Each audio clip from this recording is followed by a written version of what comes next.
I'd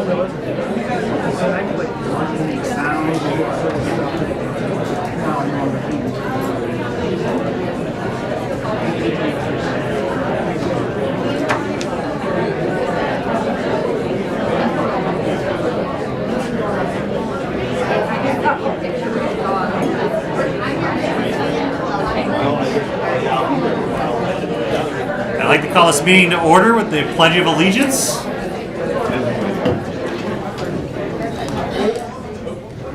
I pledge allegiance to the flag of the United States of America and to the republic for which it stands, one nation, under God, indivisible, with liberty and justice for all.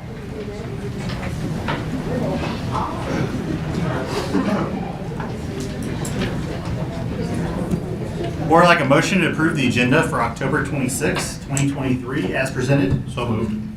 Second. Cook. All those in favor say aye. Aye. All those opposed say no. Ayes have it. Next up is special recognitions. Ms. Jules. Thank you, President Bertrand. Tonight we have the honor of recognizing our 2023 Emerson Excellence in Teaching Award winners. The Emerson Excellence in Teaching Awards, now in its 34th year, is one of the St. Louis region's most recognized teacher recognition programs. Honorees are selected by their school's administrators for their accomplishments and dedication to their students and the teaching profession. Winners will also be recognized in the St. Louis Post-Dispatch. We are excited to celebrate Christy Giacomera and Sarah LaRue, who are among fewer than 100 St. Louis area teachers selected this year as examples of truly outstanding educational excellence. Here tonight to introduce our winners and tell you more about their accomplishments are Principal Natalie DeWeese from Harvest Ridge and Dr. Suzanne Leek, Principal of Francis Howell Central. And we'll ask Natalie to come forward first.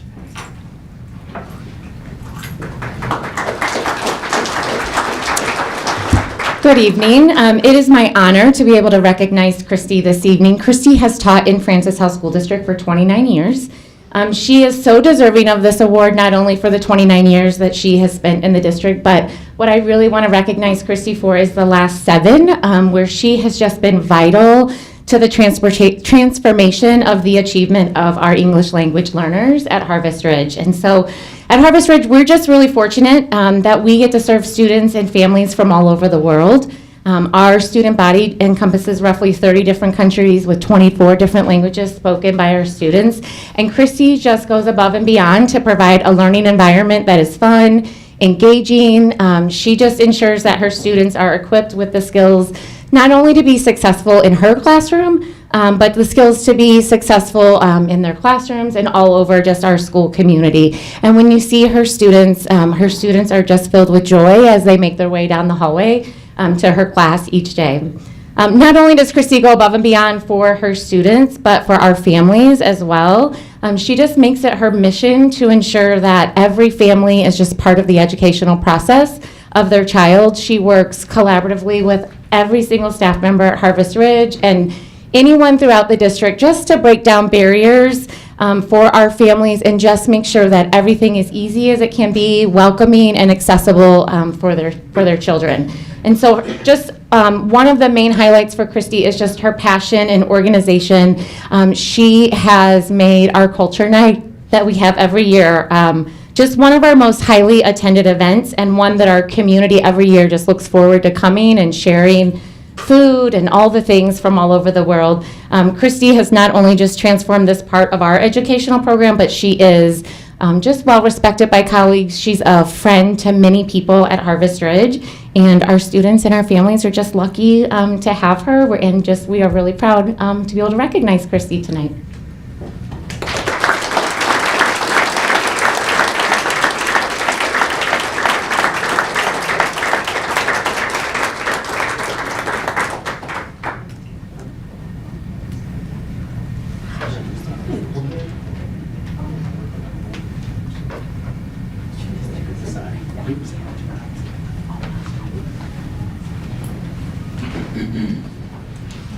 Good evening, President Bertrand, members of the board. I'm excited to be here this evening. I am Dr. Suzanne Leek, principal from Francis Howell Central High School, and I get to introduce to you the second second recipient from Francis Howell School District for the Emerson Teaching Award. Mrs. Sarah LaRue teaches in our English Language Arts Department at Howell Central, and she creates a classroom that is inclusive and promotes critical thinking. She creates very high engaging learning activities for our students who are excited to go into her classroom and as a result come out with a lot of learned knowledge. She was challenged last year. We asked her to teach AP, English Literature and Composition. So she taught it for the first time last year.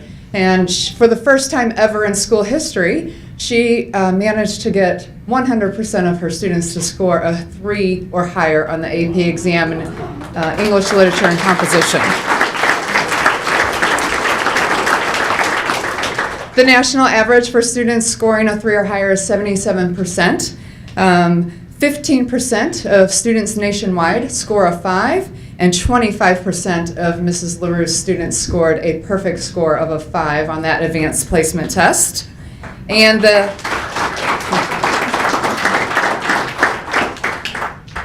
last number I'll leave with you is the national average score for the AP English Literature and Composition test is a 2.47, and Mrs. LaRue's students' average score was a 4.13. So we're very proud of her. Mrs. Sarah LaRue.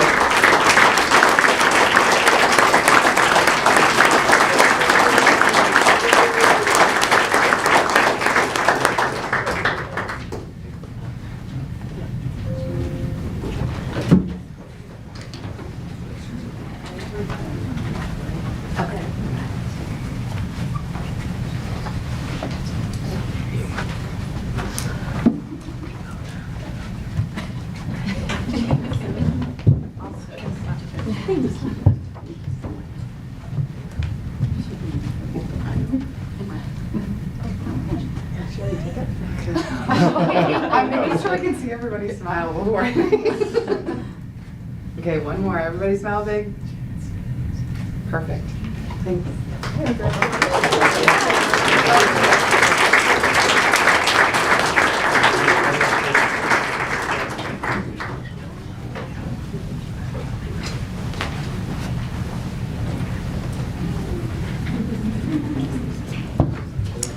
Right, next up is our student board representative. And as you know, the purpose of the student board rep program is to honor and recognize talented students, elevate student voice, and provide growth opportunities in the areas of public speaking, leadership, and governance. Students are selected for this honor by their principal with input from the student body. They have an opportunity to prepare and deliver a short speech to the board and the public that is focused on their school or the district. And with that, I'll invite Principal Rob Goff from Francis Howell Union to introduce our student board rep for tonight. Good evening. It's my pleasure to bring Everett Johnson as the board rep from Francis Howell Union tonight. Everett is the son of Brian and Fonda Johnson. Everett's an amazing example of a student who just found a different path at Francis Howell Union.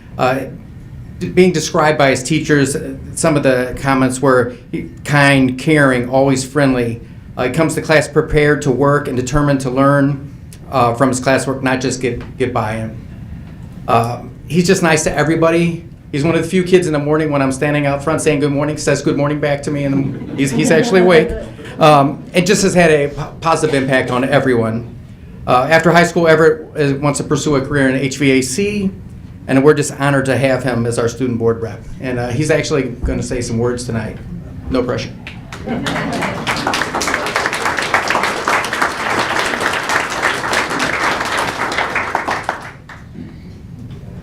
Hi, my name is Everett. I just wanted to take the opportunity to thank my school, my principal, Miss Ewing, my counselor, everybody who helped me, my friends, my family, my dad, everybody, my school board, like the school board, my principal, all my teachers for the opportunity today. I just want to say a few words regarding the opportunity I was given, the patience and the understanding of all the teachers with the one-on-one, how it's so much easier to for me, it's easier to work with a single teacher than a whole class because, I don't know, I just feel I work better with a one-on-one. It's easier for me. But I'm proud that I was selected to attend Francis Howell Union because it made a huge difference in the way that I learned, understood, and had the attention. They gave me the attention that I needed. And I'm much better off because of this school and the opportunities afforded to me as an individual.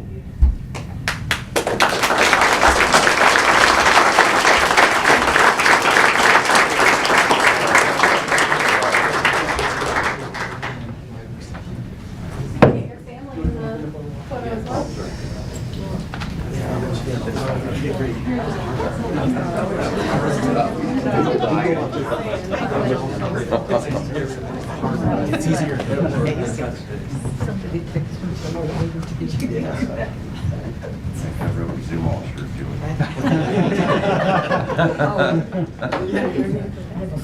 I can Photoshop it out. Thank you. Thank you.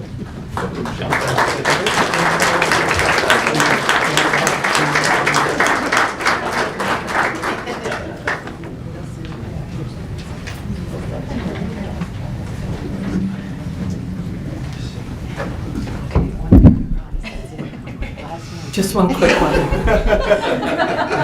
You got this, buddy. Big moment, right? Welcome, Everett. We are so glad you're here. On behalf of the Board of Education, we're glad you're sitting next to us. You can ask questions all you want. You'll be sharing my microphone, so let me know if you want to say something. If you have any questions, write them down. You can ask them, or if you have anything, you can be part of our discussion. You can do everything but vote. So we are so glad you're here. Thank you.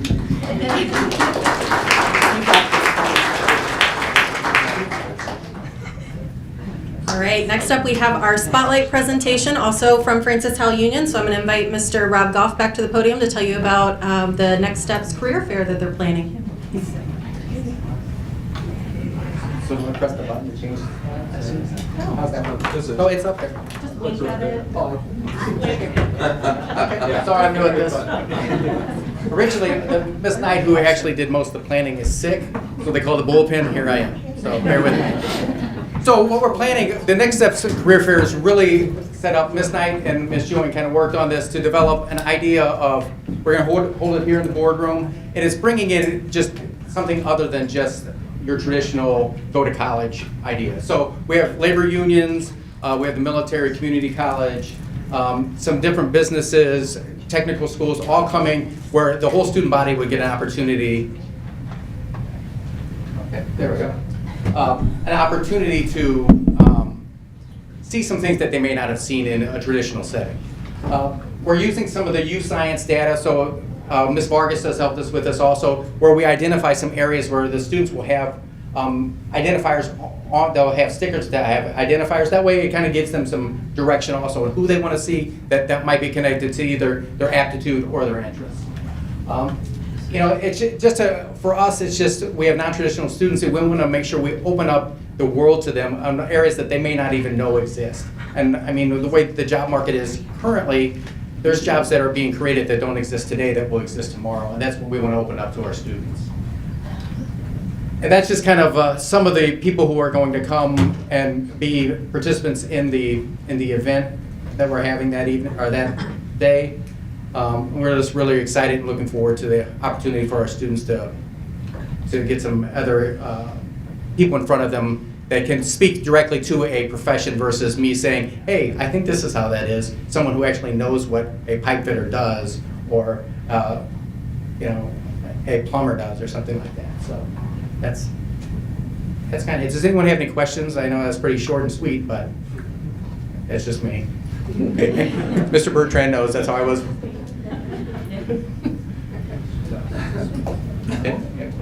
Thank you. Thank you.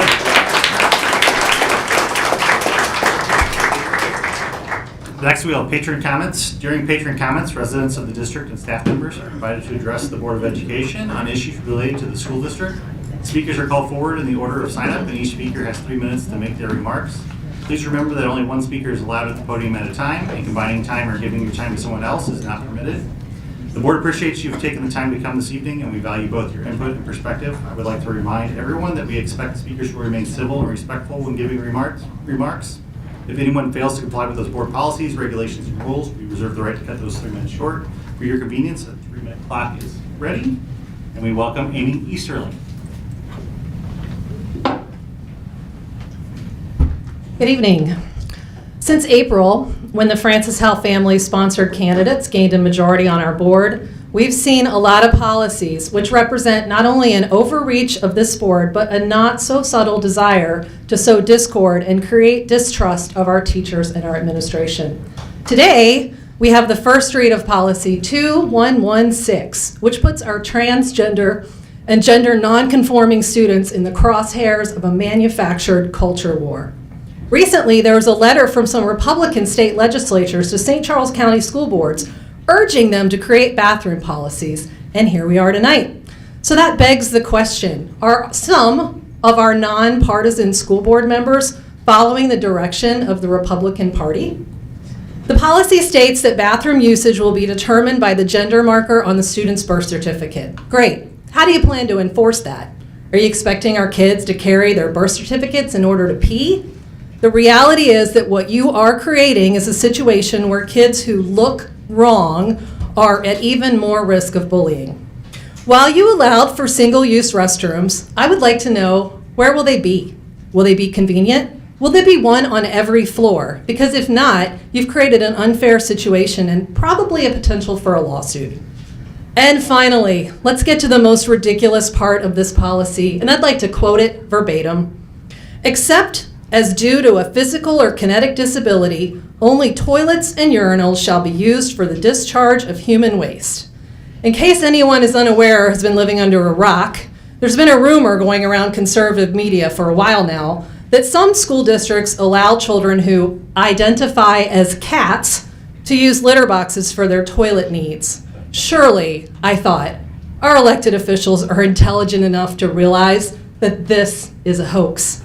But then, Francis Howell families, who got 5 of you elected, said on their website that this policy ensures, and I quote, that no cat litter boxes for staff to clean up. They said the crazy part out loud, you guys. If you believe that this is a true issue, you do not have the intelligence nor the judgment to be an elected official. And frankly, I'm embarrassed. I want a serious school board that cares about serious issues, like fiscal responsibility, like retaining our teachers, and like making sure every single student is prepared to be successful in the world. I do not want people who are willing to bully our transgender kids for some manufactured culture war. It is wrong, it is unfair. And if you hear my voice and you agree with me, not you, I would urge you to vote next April and every April, because that's the only way we're going to save our district. Your time Thank is you. up.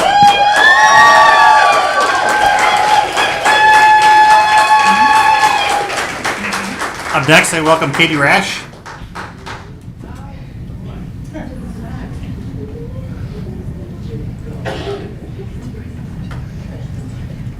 Everyone can relax. I'm not here to talk about the bathroom policy. Although I will add that when my children applied for the school district, they were required to turn in their birth certificate, and every child in this school district does. All right. I spent my afternoon like a lot of normal parents in this school district. I took my kids to go out shopping for prizes for their class, for their fall parties. This morning, I donated supplies to my child's class for their fall party. I'm just a normal parent in the school district who's supporting my kids, who's supporting my children's teachers. I have great relationships with my children's teachers, and I have everything positive to say about them. In fact, one of my children's teachers this year, I would say that she should be in that Hall of Fame in the future. I hope she will be, and I hope to nominate her in the future. So what I'm going to say tonight is not to be interpreted as anything against our teachers, okay? First, I'd like to thank the board and the administration for your efforts to revise the policy about the directory data. This is a forward-looking approach.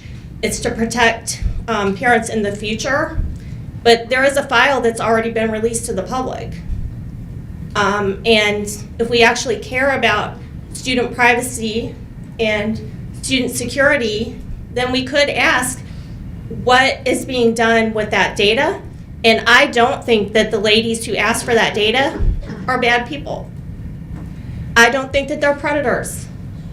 I do think that a list of thousands of names of children and their addresses in the wrong hands, which is not their hands, but if somebody ever hacked them or if it was released to another political organization, that could be a problem. So all I'm asking is just a simple ask, a basic ask, pretty reasonable, is can that group of people commit to deleting the names and grades of our children from the file, okay? I'm not asking them to delete the addresses. I'd like to know why they need the names of my children. To my knowledge, I've emailed them. I've asked them kindly to delete the names of my children from the file. I've heard nothing. So every month, they have a platform here. I'd just like them to answer the question, what are you doing with the children's information? And will you delete the names of the kids and the grades of the kids from the file? Thank you.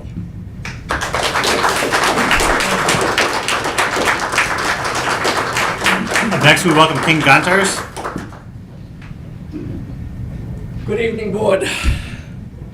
Last Thursday evening, several of us from the Francis Howell School District attended the Wentzville School Board meeting to see how issues common to both districts were being addressed, including curriculum, questionable spending, bathroom usage. Patrons' comments were passionate and diverse and lasted until 11:30 into the evening, and all 43 patrons and teachers spoke. Wentzville Superintendent, noting the passion and diversity of the patrons' comments, remarked, "We can have such conversations civilly and find common ground and find what unites us. That will help us become a much stronger district to meet the unique needs of all of our students in our community." Noble words. To the right of the gymnasium where the meeting was held, teacher after teacher in their blue NEA logo t-shirts presented in solidarity their mainly progressive perspectives on various topics. Shirts sporting the words "love," "stop the hate," and "schools should be inclusive to all" were prevalent. One teacher's comments was especially poignant and gave chilling insight into the meaning of the words diversity, equity, and inclusion. Addressing her comments to those with a different viewpoint, she said, "You're always allowed to pull your child from the public schools and either homeschool your students or send them to a private school that aligns with your values." Can you imagine if such words were ever spoken to a mother of a trans child at Francis Howell? There'd be an outcry, and rightly so. One of the Wentzville School Board members even spoke of the hateful and hurtful emails she received when expressing her conservative views. This behavior is not only happening in the Wentzville School District, it's happening right here as well.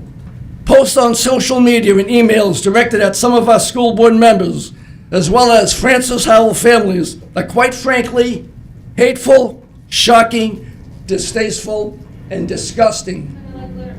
Our school board members speak this evening on various policies and regulations. Can we all show respect and practice what is seen on those people's shirts? Love, no hate, respect, and inclusion for all. Regarding the proposed non-discrimination locker room and bathroom policy that will be discussed tonight, our patrons, parents, elected officials, thank you so much for your leadership, your fairness, your desire to be considerate and accommodating to all. Nice job, and thank you.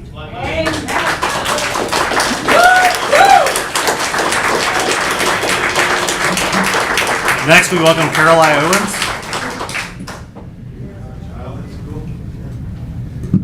Caroline Owens.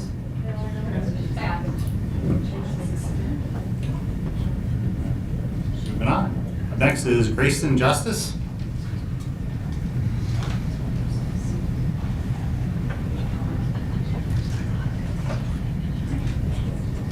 I'm going to email all of you my comments because the trans and non-binary students need their word. They need to tell their stories to you. They need to tell your experience to you. And if you ignore it, then you are a bigot. I'm sorry.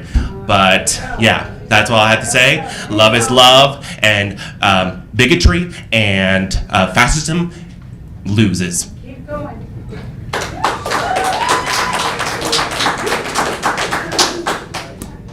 Up next, we welcome Vivian Gantars.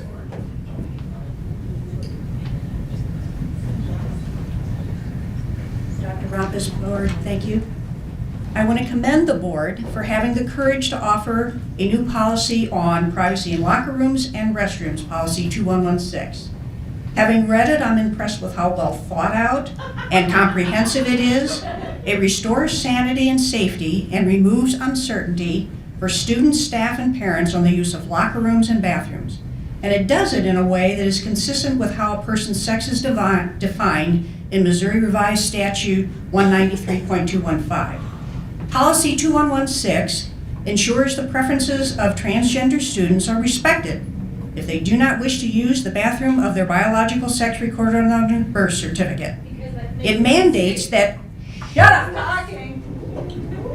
It mandates that every school provide a single-use bathroom and that every student will not be discriminated against, harassed, or retaliated against in any student or staff. Are we going to go on with this? No. How long are we going to go on with this? This happens every month. Please remain in order. We're listening to the comments. Okay. It also defends the privacy and safety of everyone else who abides by the biological sex on their birth certificate. Furthermore, the board is giving ample time for the public to provide comments by posting its first reading at this October 26th meeting before voting on it in November. This is the kind of transparency that district patrons have wanted, and people should comment to you. Now, here is what policy 2116 does not do. It does not prevent transgender students from relieving themselves in a nearby bathroom. In fact, they have two choices. It does not prevent them from dressing the way they want or being called by whatever name they want. It doesn't prevent them from reading any books about other transgender kids.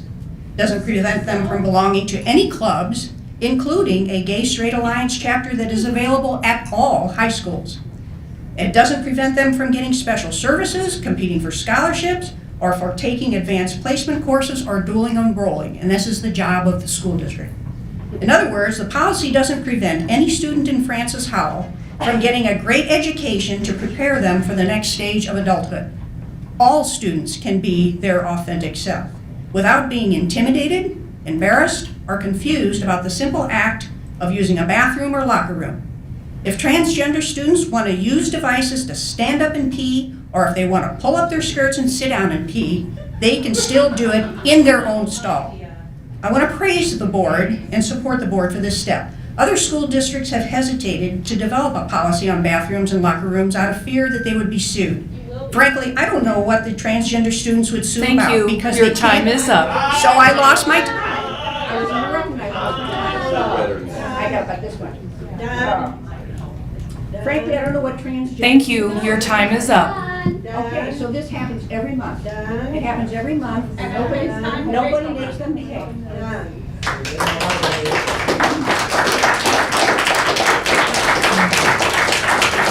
I would like to remind the crowd to please be courteous to the speakers. Thank you. Up next, we welcome Carrie Zokowski. Good evening. I sent you an email in regards to policies 0380 and 2116. I am against both. I am shortening my comments to allow others to speak. I came tonight to read an email I sent after last month's meeting where a travel request was denied without explanation, except that the themes of the organization do not align with the board members' values. The other no votes were not explained. A district leader was denied valuable PD. Unacceptable. Since May 2022, Director Cook has pulled at least 10 travel requests from the consent agenda. Tonight, a resource was also pulled for a separate vote, Brain Pop, an amazing resource. As someone who attends most meetings, I have listened to Cook cite personal values as reasons for no votes many times. These agenda items are often pulled the day before or the day of, which does not allow for public input. I will be blunt. Most of our community believes teachers should have access to high-quality, research-based PD and resources. Leave the culture wars behind and get back to basics. Address transportation, budget shortages, teacher retention, salaries, and adding support staff instead.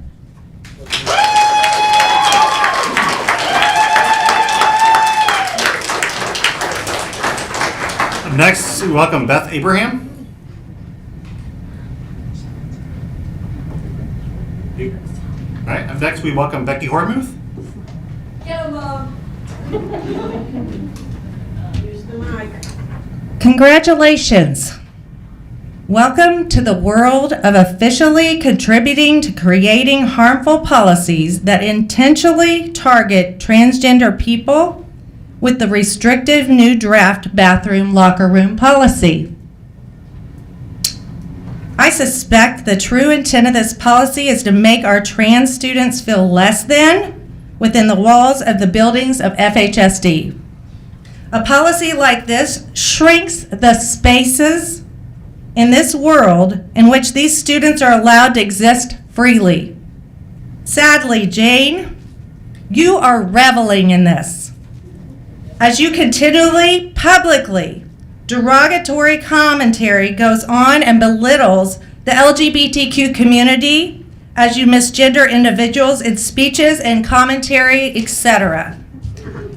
Here's a few questions for all of you. Think about this. How many transgender people do you actually know?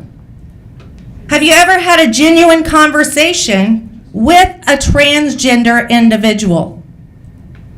Do you personally know a student in Francis Howell that is a transgender individual and student? If you answer no to any of these questions, you really have no genuine understanding of any of this. And it is not your job to make a fair-minded policy decision. Wow. It is their job. You didn't.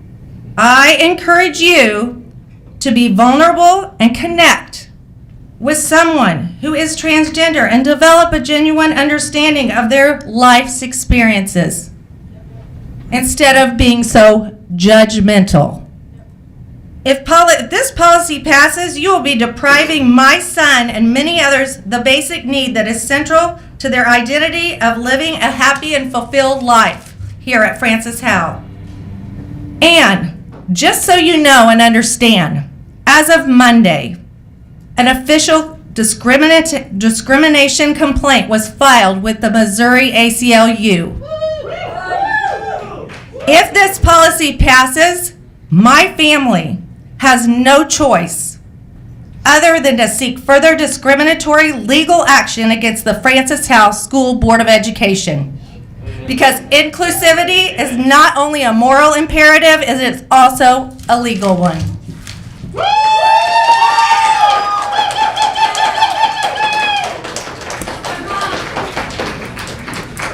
Next, we welcome Sam Young.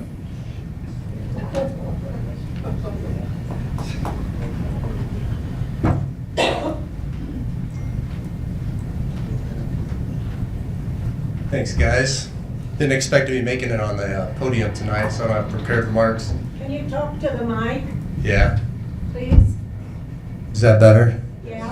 Thank you. Much. I didn't expect to make it to the mic tonight, so I was 14th down on the list. But thank you to all those who didn't show up tonight or didn't have any comments. So I'll take the opportunity to just off the cuff kind of thank the board.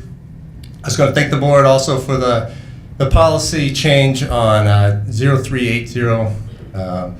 It just shows a responsiveness from this board. This is a topic that was brought to the board's attention by a student in this district. And very quickly afterwards, you guys took it up in policy committee, you made the changes, and you bring it here tonight. It's just so thankful to see something from the community, make it to this board, go through the proper process, go through the first reading, and then here tonight coming up for the second reading. It's just encouraging to see that engagement from our community, to see the democracy in action, and to think that we have a board that's responsive to the community. So I'll also add one that I think probably happened even faster than the students' request for 0380, but the one for FERPA, which is coming here to the board tonight. Thank you once again for taking action on this. It's just disturbing to think that anybody really in our country could have sent an email to our administration and gotten all that information, that there was just like really no controls on that.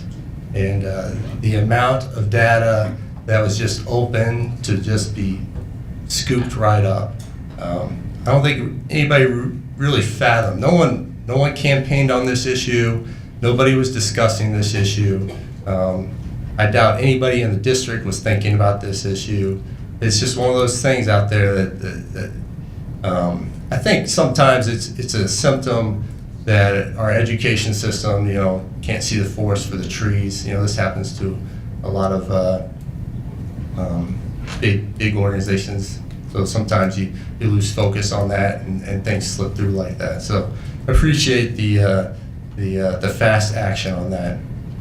And then I saw some of the complaints on 0380, 0380 out there. And I'll just say, this is about students not being coerced into something they don't want to do.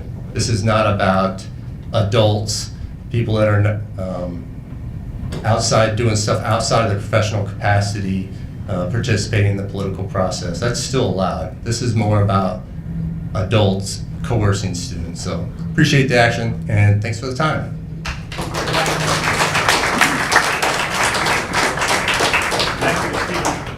Up next, we welcome Stephen Blair.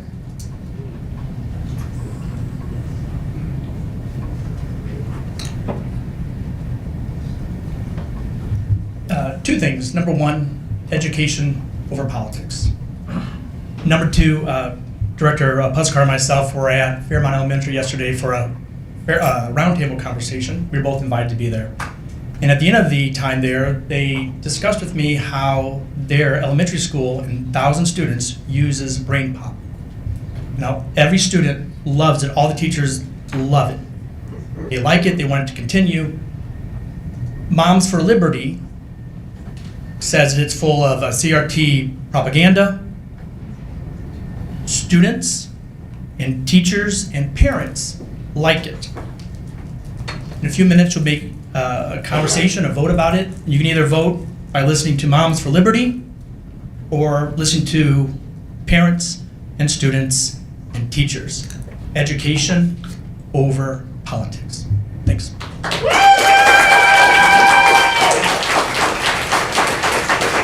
Next, we welcome Kelly Bird. Kelly Bird? Kelly Bird? All right.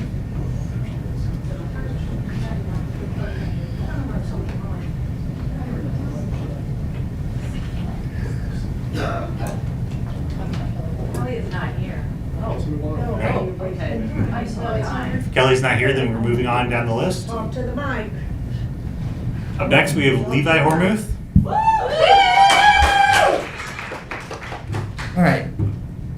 As a student of FHHS who has gone and is going through preposterous amounts of discrimination and harm, I am disappointed in you as human beings for how inconsiderate you think. Excuse me. Excuse us.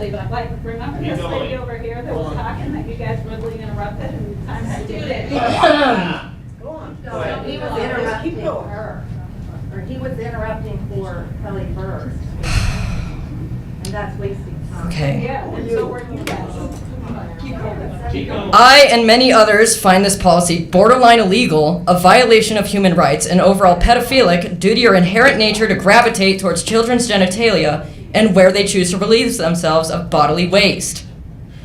Where I do my business is none of your business, period. It is disgusting that you believe trans people are inferior, evil, and born to suffer. I have a question for all of you.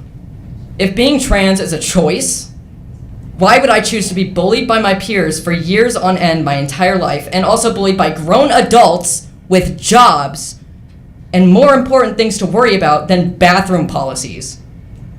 If you are actually worried about student privacy in bathrooms like you claim, you would like this idea. Remove urinals. All bathrooms have stalls with smaller gaps and actual working doors and just toilets. Urinals are only there to be convenient to men, or so they believe, even though the majority of high school students and men in general use every other urinal to give space and privacy to the people next to them. Stalls would remove the problem entirely and let people be able to use the bathroom without a line, being late, and more. This policy is unnecessary. If being gender affirming to students who know who they are is difficult, I suggest you retire for good. You are not fit to evolve with this school, and it disgusts me that my right to urinate is dependent on a bunch of adults who don't even know the kitty litter situation was for an active shooter and extended lockdowns, which do not allow bathroom use during its time, so stop using me as a political pawn. The trauma you will cause is on your hands. Blood of children is on your hands as you participate in transphobic policies and support unnecessary legislation. I implore you to change before legal action is taken, because we, the many, will not hesitate to fight back. Thank you.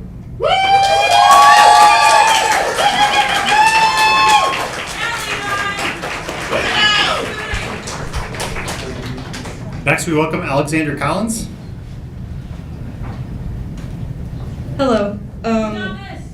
I have a sign here that I made earlier today that says, "You don't care about safety, you care about oppressing trans kids." And I truly believe that that is a fact, but let's talk about safety in bathrooms for a moment. If you truly believe that you are focusing on student safety here, I have a couple points to bring up. The first one is the vaping crisis in our bathrooms. I cannot walk into a bathroom of any gender without running into a cloud of vape in my face that makes it almost unusable for students such as myself with severe asthmatic problems. The second is that a year and a half ago, I was sexually assaulted in a Francis Howell High School bathroom. The female bathroom, of which you believe I should be using, by another biologically female student.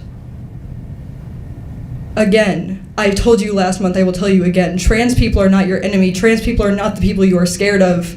You are scared of cis people who you believe are pretending to be trans to go into other bathrooms. You aren't scared of us. We're not your enemy.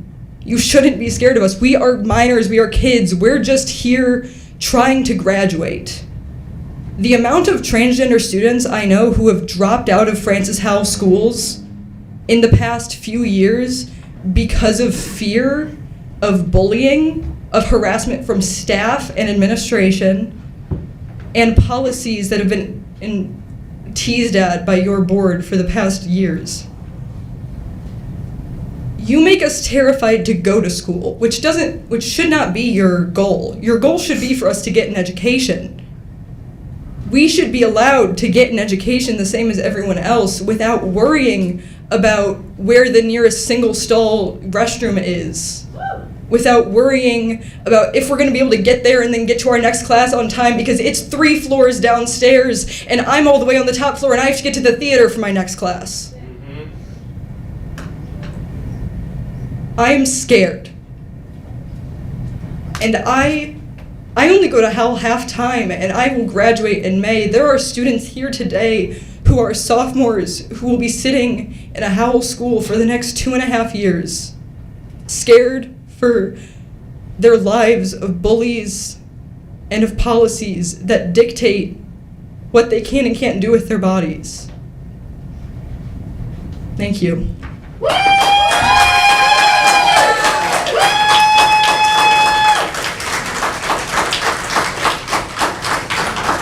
Next, we welcome Rachel Vandermeulen.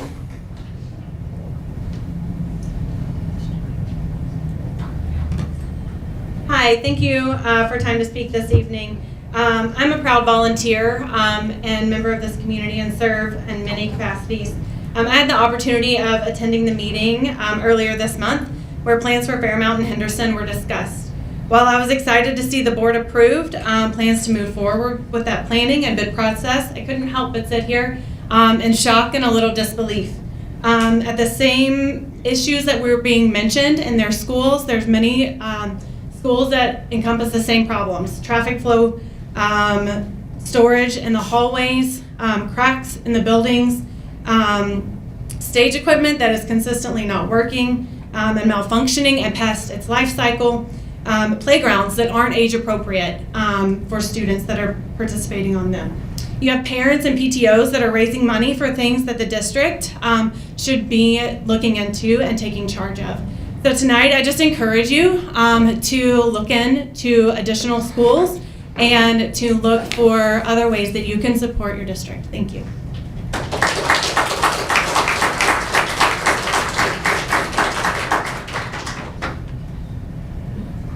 FHEA.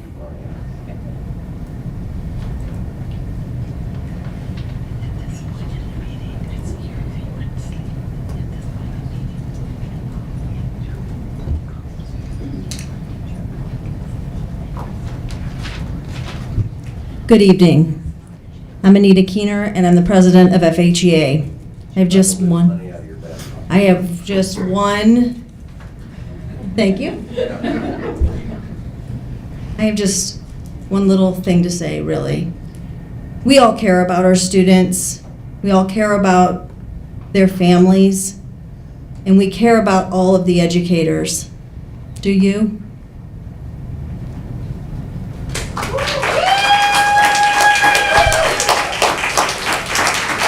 Next, we welcome FISPA.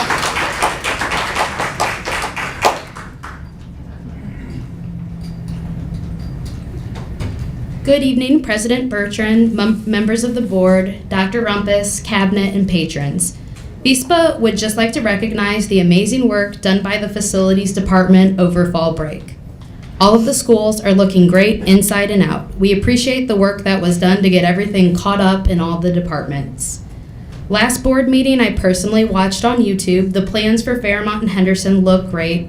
As someone that's visited those buildings, we think it's well overdue. It's definitely something positive for our students, and I'm very hopeful that these two projects continue to make progress in with our facility director, Salim's care, as he works together with our superintendent and board. One great aspect in this district is how we care for each other. Teachers, support staff, administrators, every employee in this district cares for all children. We care about each other. FISPA is grateful for our opportunity in labor management meetings to collaborate with our administrative leaders, Mark Delaney, Will Vanderpool, Salim Strutzer, and the rest of our committee. We tackle some important work together, finding resolutions, problem solving, expressing concerns, and continuously trying to improve work life for our support staff community. We recognize and cherish the fact that we together work through what we do because ultimately we care for everyone in the district. Norman Vincent Peale once said, "To be successful is to be helpful, caring, and constructive, to make everything and everyone you touch a little better. It's a great mindset to have, and it's even better thing to witness." We hope everyone enjoyed their fall break. Most schools are prepping for Veterans Day assemblies that are right around the corner, which are always in the highest regard.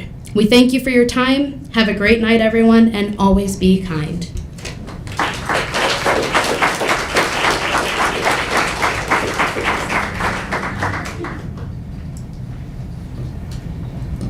Board, I'd like a motion to approve the consent agenda for October 26, 2023 as presented. Dr. Pushkar, Ponder. All those in favor say aye. Aye. All those opposed say no. Ayes have it. Board, I'd like a motion to approve the September monthly financial report as presented. So moved. Pushkar, Stiglitz, Ms. Sibry. Good evening. A brief presentation for you this evening. Thank you, Ms. Heffler, for queuing that up for me. So as we continue our journey, we started this in August, then covered all of the funds relative to the FY23 budget and the performance in terms of what actually occurred. Then in September, we provided you with a deep dive on revenue and the gap that existed there. So tonight, we're covering for you the items listed there: purchase services, 6,300 range codes, 6,400 range codes, that's supplies, and 6,500 range codes for capital. I also have for you, at the end of the presentation, a recommendation regarding purchasing. This calendar reminds us of our journey, and I've highlighted for you with those three arrows the progress that we are currently enjoying And certainly it does take a bit of time to work through all of our general ledger expenditures and revenues. We did launch the new capital planning process in October by providing a Google form for leaders to fill out the needs relative for next year, and from that we will begin an analysis and prioritization process. We, as you know, we're continuing this journey. We also started our budget meetings with district leaders this month, and I will acknowledge again, as you know, our Director of Finance, Jacob Myers, he does a lot of the heavy lifting behind the scenes, so I very much appreciate his effort. So as we move forward then, this is a reminder slide of the gap that had been identified on expenditures, and the difference with this chart versus what we had provided you before is that we've added in that capital amount just over $550,000 that was left unspent last year. This slide has also been updated to add that capital in. So for each of the slides, or rather for each of the sections noted, you will see the percentage gap. So sometimes the dollar amount may sound like a large amount, but when you keep it in perspective of the overall magnitude of the budget, it's not that large. Our largest gap, again, is in the supply area.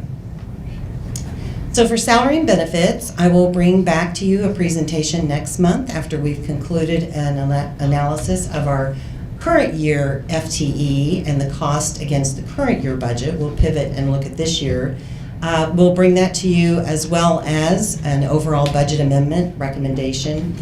This evening we'll dive in a little bit to the purchase services and supplies area. So approximately $1.5 million was unused in FY23 for our factors noted here. This is a summary of those primary object codes that support purchase services. And again, we're maintaining over 55,000 general ledger codes within this system. So there is a lot of data that gets accumulated and summarized into these numbers for you. So with regard to purchase services, you can see the area for 6311, which is instructional services. We've highlighted for you the primary categories that exceeded most of the budget, or came in under most of the budget rather. So again, most of this is underspending, over $606,000, with the largest two identified there being special education expenditures and then also some tuition expenditures. So sometimes that's unpredictable in terms of the student population we're serving, or sometimes expenditures can cross the fiscal year as well. Under repair and maintenance, you can see that we've listed a variety of categories, the largest being the mechanical, electrical, and plumbing area at $128,907 unused. We did spend plenty of money on repairs throughout the year, but we also had another primary area was our copier maintenance and repair allocation was unused. You can see there that within the transportation department, we did exceed the budget by $47,666 for transportation repairs.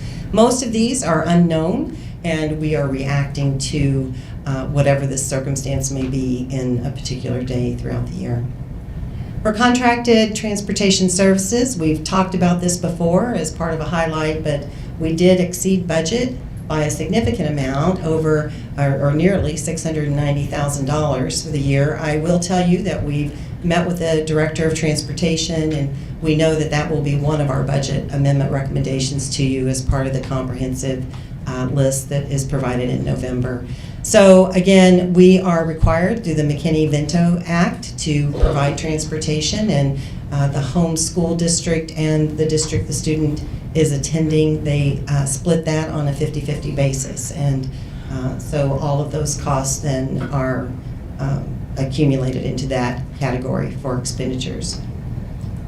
For other contracted pupil transportation, you can see that we have a total of $175,292 unused, so that's underspent budget. We had the primary category being our student activity contracted transportation area. We'll be doing a deep dive to further analyze that and see if we could tweak the budget on that to pull it down a little bit for the upcoming year. Not much notable other than that.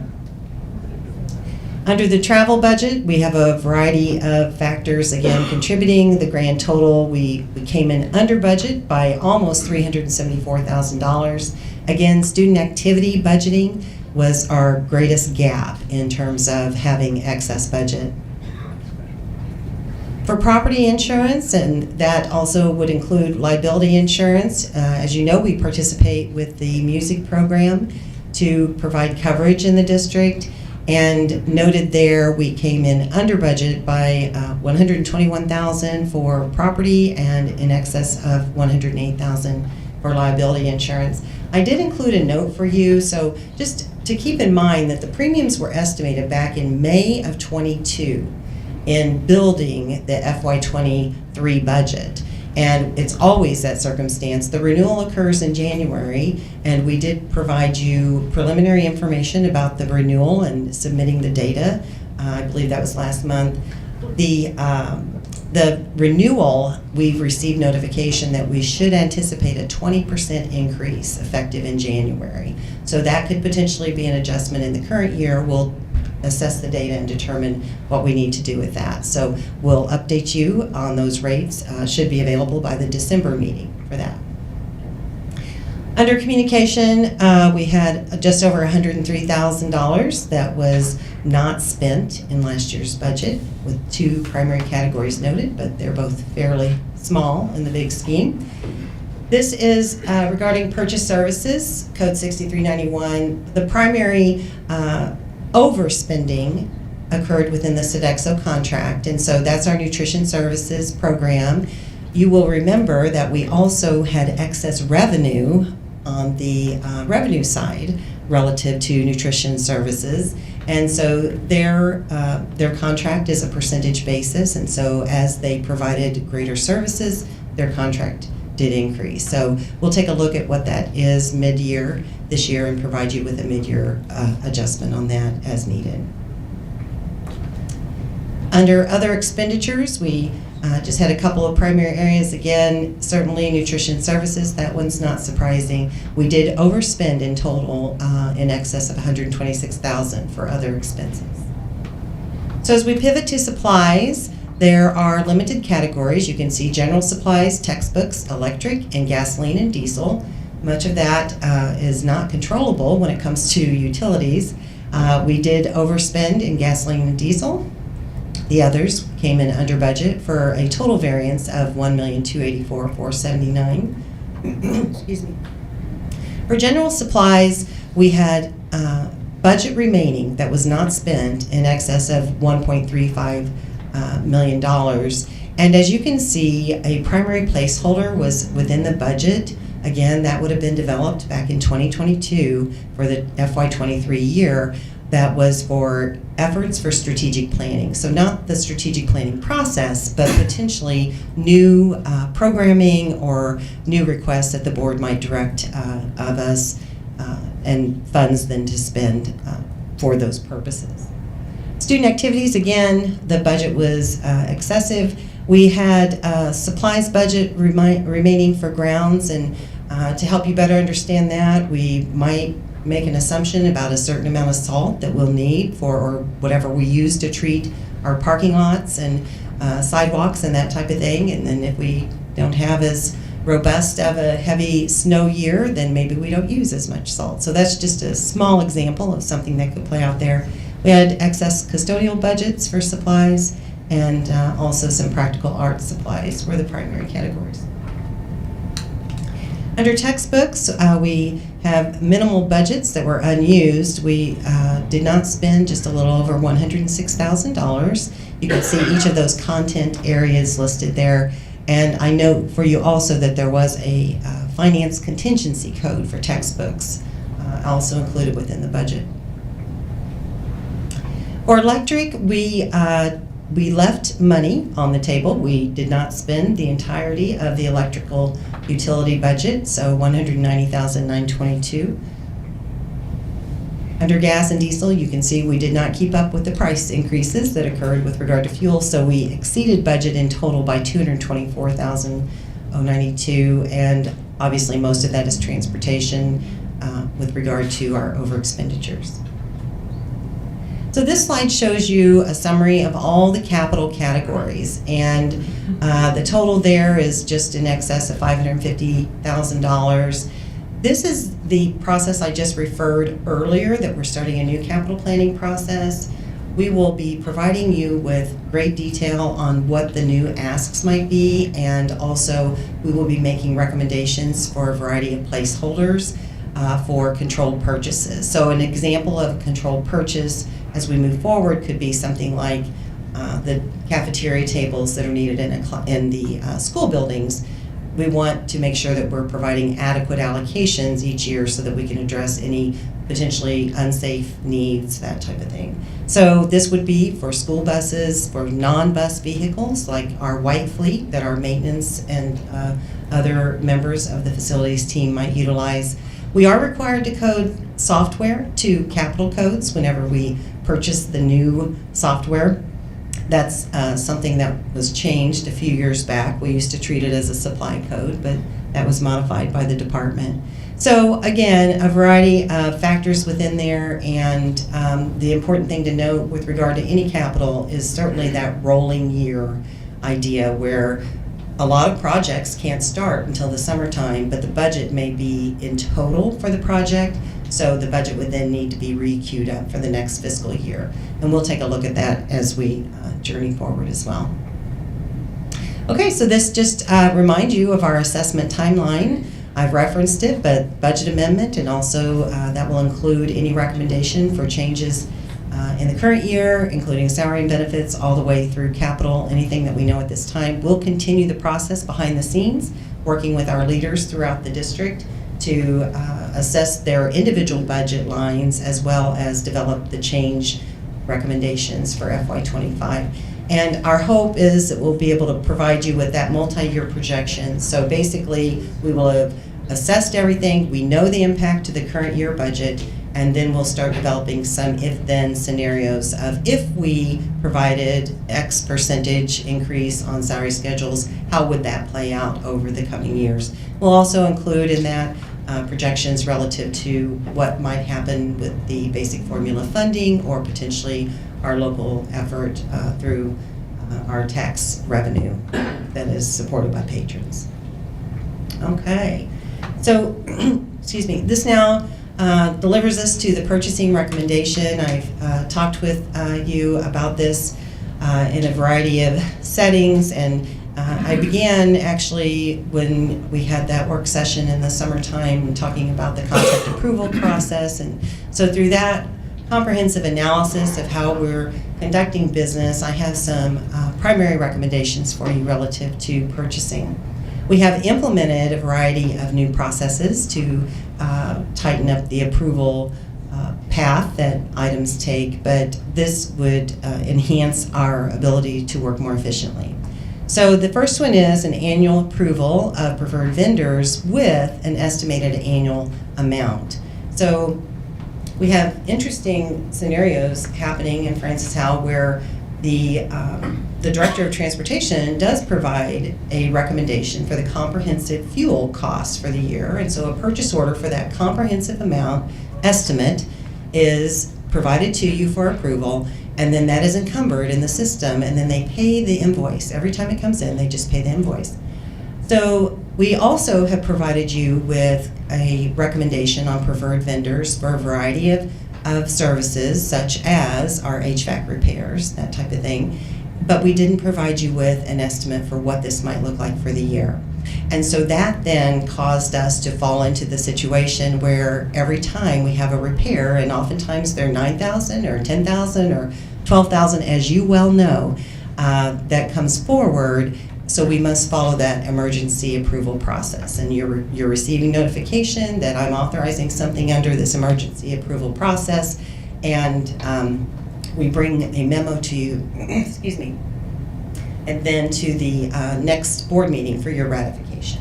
So the recommendation here is that we would, and item 2, increase the threshold. So we have a very large business that we are running here, and we have all the normal, we have staffing, supplies, that type of thing, but we also are taking care of the building assets, and There are a variety of circumstances where increasing the threshold would be very beneficial. The recommendation is to increase it from $7,500 to $25,000 for individual memorandums, but provide you with listings that would give you information about what those items were the services or the goods being purchased. And then the last recommendation is to authorize employment of a purchasing manager so that we can increase compliance and competitiveness and cost savings. So currently, every leader in the system, whether you're a building principal or you are a director of a particular department, if you need to do a bid process, most districts, and especially districts of this size, would have someone that was the point person to navigate all of those bids, to ensure that we are using cooperative bids when we would find financial savings in that regard, to ensure that we are compliant with law and policy in the process of letting the bids. And so what's happening is that individuals, again, you might be a building principal, but you need to have maybe your PTA did donate for the playground, or maybe the district's sponsoring it, whatever the case may be. But you need to do bids then to find out what's the best pricing. And that's something that's outside of their expertise, their professional expertise. And so that's why that recommendation is included for you. This provides reference to Regulation 3165 on the purchasing regulation. And so again, it references that the Chief Financial Officer may waive the requirement of competitive bids or proposals, and also that emergency purchases may be made when it's going to be a disruption of service. This shows you the annual approval process that we currently embark on for routine purchases. So on the left side, that's the current process. There are 9 steps basically where the need is identified, and then contact is made. The Director of Facilities then contacts the Chief Financial Officer. I notify you. We still get the repair done, but then the memorandum is typed up and presented for your ratification at the next board meeting. The recommendation would basically indicate that we do put out that blanket purchase order following vetting the appropriate vendors to provide the service. We are covered then for the year for routine repairs or typical purchases relative to the approval that you have given, and then you are ratifying the accounts payable checks that are generated each month. This shows you an example of some of the annual approval vendors that might be brought forward. On that list included are, there could be technology repairs, there could be custodial supplies, a variety again has been indicated. This shows you data that indicates that in FY23, so the comprehensive last fiscal year, this represents that we provided 332 memorandums of items that were 7,500 or greater. And I have broken it down, items 1 through 6. You can see that those that were 7,500 to 25,000, that was 180 memorandums for $2.36 million, or 54.52% of all of the information presented to you. I have the continuing information listed there for you. And a reminder too, at the bottom, that this is an operating expenditure budget of $222 million as compared to those expenditures indicated there. So with regard to the purchasing manager, I won't highlight that again, but basically not only compliance, we could find cost savings. I would be hesitant to say that the position could absolutely pay for itself. I also would be remiss to not tell you that there are a number of needs in this system.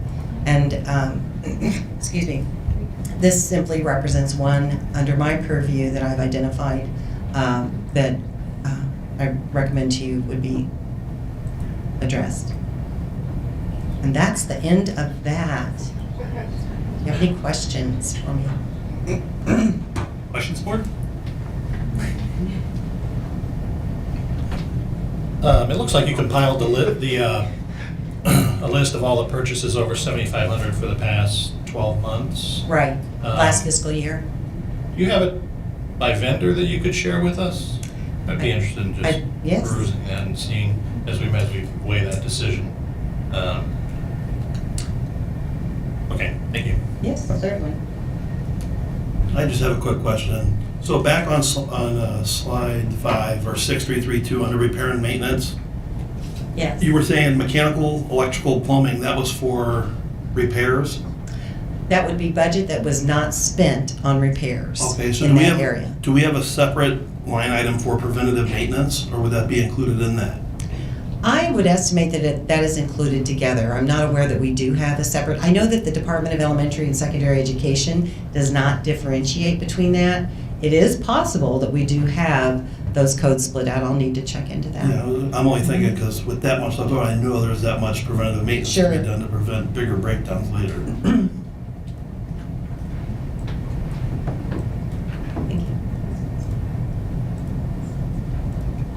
Other questions, board? Comments? I just want to make a comment that Carol just always does such a fabulous job. One question. I'm going to look at this. So you want to increase it from 7,500 to 25,000. And I know you have experience in other school districts. Is that similar to what they do? I know you're smiling. I know it must be. Well, I'm smiling because I'm well aware, and you're well aware. I have experience with a district where listings were provided for anything up to just under $500,000, and if it was $500,000 or greater, that would then appear as a separate agenda item, and basically a report be provided to the board for that. But the listings included the vendor, the department, a brief narrative, a few sentences of what the intention is for that purchase, and then the dollar amount. And also, if it was a contract, it would include, this is a 1-year contract, or this is a 2-year contract, or what the first purchase might be, followed by annual maintenance of that. So, more information. I know you've mentioned once before that a school district similar to ours that you've worked in, I think you said they had 24,000 codes, and we have 55. Yeah, around 25,000, and we have 55,000. I know you have a lot on your plate, but do you have any idea of when you might want to begin attacking that? Well, I will tell you that even in budget meetings today, each time we meet with leaders, we ask them to take a look at, have we sliced and diced the data to too low a level, right? Do you have too many codes to work within? Because then it becomes confusing, quite frankly. So that's part of our conversation. Again, it happened twice today. Yay. And so that would be my hope. It will take a long time to address that.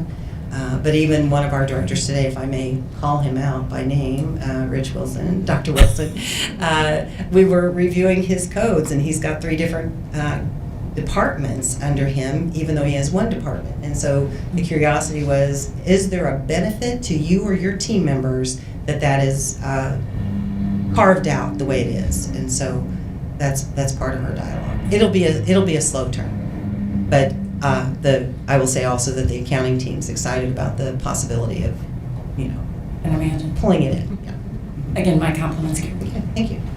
I have a quick question. Carol, I have a quick question. More questions?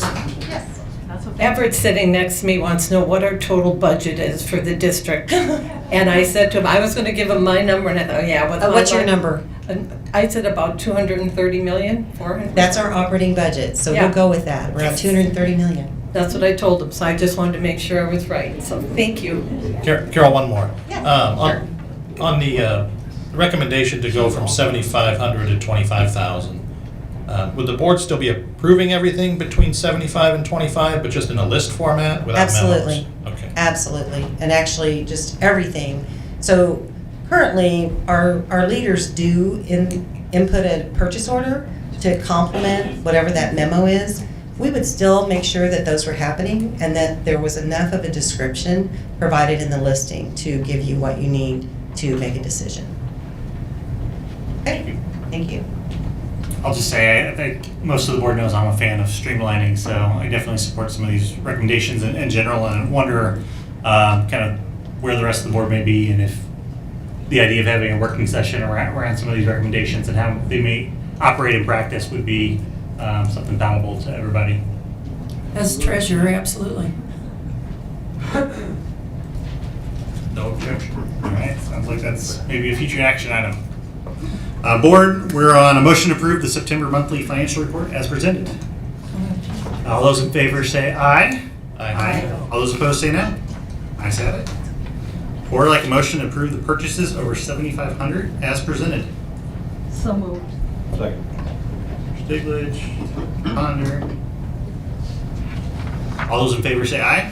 Aye. All those opposed say no. Ayes have it. Board would like a motion to approve the purchases over $7,500, number 4, Brain Pop, as presented. So moved. Second. Stigledge, Lang. Dr. Buckman. Thank you, President Bertrand. There were a few questions about Brain Pop leading up to the meeting, and hopefully you had a chance to review those answers and found them helpful as you considered the request. Brain Pop is an online resource that we use with our early childhood, elementary, and middle school students across multiple different content areas.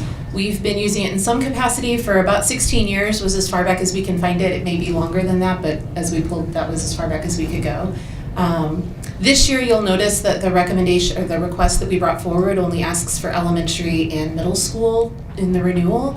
And that's because as we looked at the usage data, we realized that it isn't heavily used at early childhood in one of our alternative sites. And so we didn't feel the need to ask for that renewal at those sites. So that's the change from last year to this year. I know that not all of you have students who are currently enrolled in an elementary or middle school, and so you might not be very familiar with the tool. So I've asked Dr. Meredith Bates to join us tonight. She is one of our 2 instructional technology content leaders who serve our 23 sites across the district. And she can provide just a quick overview of the tool and how it's used and what it is, which hopefully will provide a little information to you for your discussion tonight and as you make your decision. And then Dr. Bates will hang out, and if you have any questions that you'd like answered as you discussed, she's happy to do that as well. So thanks, Meredith. Good evening. First of all, I'd like to express my appreciation. Thank you for allowing me this time to speak on behalf of Brain Pop. It's a resource that's very near and dear to my heart, and I know it's near and dear to the hearts of many teachers and students throughout this district. So thank you. Perhaps the most well-known feature of Brain Pop are the videos and the quizzes, but really those are just the tip of the iceberg in terms of what the platform has to offer. The animated movies engage students through storytelling, humor, and characters who speak in a voice that the kids can relate to and use imagery and language they can understand. They present complex content in an approachable, digestible format. It's a vital tool for multiple areas that don't have district resources. For example, the elementary computer science curriculum, which as you know, has some very high-level abstract content for some of our youngest learners. Our teachers that are teaching this curriculum are able to use Brain Pop videos to engage students with topics like computational thinking, logic gates, variables, all in language and a video that grabs their attention and packages the information in a way that they are able to start understanding some very high-level skills. With each video are additional features that you might not be aware of that really set Brain Pop apart from any other resource that we have and really set it apart from anything else that's on the market right now. Brain Pop intentionally packages their content based on how we learn, providing multiple strategies to engage students, differentiate content, and help teachers make informed instructional decisions. There are multiple ways for students to build background knowledge through the videos, related readings, primary resources, and this is across multiple content areas. There are videos that address math, science, ELA, computer science, and so much more. They can have multiple avenues for students to engage with the content, so they are not just passively watching a video or doing a quiz. They are creating with concept maps. They can create their own Brain Pop videos using the avatars that are within the platform, so they are not recording themselves. They can program and code their own virtual museum where they are getting to demonstrate their knowledge of the content through another content area like computer science. They are getting to practice the skill of ELA while also problem solving, troubleshooting, all those 21st century skills that we really love to encourage. And there are multiple opportunities for assessment and feedback. All the above, in addition to the quizzes that teachers can assign for review or as a grade. Teachers can use the variety of these features and design personalized learning pathways for students. So there is a screenshot of how the teacher can define this learning pathway and differentiate, modify it based on what each student needs. And this is all within one platform. These experiential learning opportunities where I am getting to create and learn multiple things in one experience. And as a teacher, having students live in one world and experience so much makes it really easy to address a lot, rather than trying to guide them through multiple portals for one thing. And then that also creates multiple portals where me as a teacher has to go get the feedback or get the data to make those decisions. So they are really an intentional resource when it comes to packaging and delivering this content across multiple areas in a way that's student friendly, but also intentional as far as being a resource that's approachable for our teachers. And in short, it serves all K-8 students with that personalization feature. It's cross-curricular, it supports almost all of our content areas. It is high quality, engaging, and designed to benefit our learners and our teachers. What questions can I answer? Questions, board? Comments? Appreciate you pulling this one and appreciate Thank you so much. putting together a little presentation on short notice, I'm sure. This is an impressive software. I've taken the opportunity to log in as a second grader who lives in my house and check it out. And to his teacher out there, he did not do all of that work and video watching, because it does log everything that the student does, and this teacher can go through and review. The reason this came up on my radar was back in February, we received a complaint from a parent about some content on Brain Pop that was objectionable. The administration looked into it, and we substantiated that the student watched said video, and really the outcome to me, what I took away from it was the idea, or what was expressed was that it may not have been the best decision, or certainly the educator might have previewed the material before the student was allowed to view it, and then the educator might have determined that it was not appropriate. But ultimately, it was a board-approved resource, and I did approve it last year when it came up. But now that I know some of the content that's in there, my question is, do I approve it again? And next time a controversial topic comes up within this resource, I have a parent telling me, well, Mr. Cook, you approved it. I mean, this is a board-approved resource, and now I'm approving it knowing that I object to some of the content in there. What's especially difficult is a lot of the content, I would say most of the content, I didn't watch it all, but most of it seems very uncontroversial, how to do math and simple things like this. It's when we get into more of the social studies aspects where, depending on who's writing the content, they have a particular leaning, and that manifests itself. Some parents object to the way those things are taught, and others don't think anything of it. So that's the content aspect. There's also the cost aspect, and last spring, during the discussion around PebbleGo, I asked about how many of these online similar resources we have. And this past fall, academic department was able to put together a list of all these resources. It's about 3 pages. It's a shorter list than I thought it would be. The point of the reason I asked for it was to look for overlaps between a lot of these softwares. Whenever these things come up, we hear a lot about how this is invaluable, the teachers use it all the time, and we can't live without it. And then the next the next month or two, we hear basically the same thing.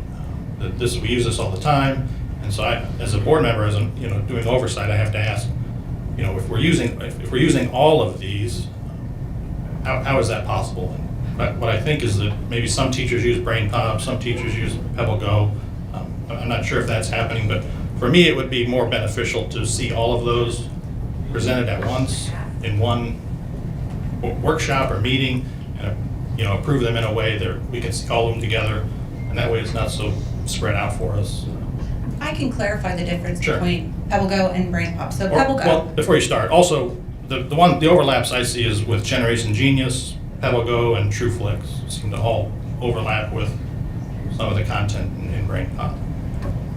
Pebble Go, while it addresses multiple content areas, that is very much here to be foundations of research. So it is presenting the content, and that's about it. And it is very elementary geared and driven and appropriate for that age. Brain Pop, what sets it apart from TrueFlix, Generation Genius, and Pebble Go is that you're really getting a lot for your money. You're getting all of these engaging videos, the activities, the teacher data, and the teacher control over the differentiation and modification across content areas. So you're getting more than science, more than social studies, more than math. You're getting it all.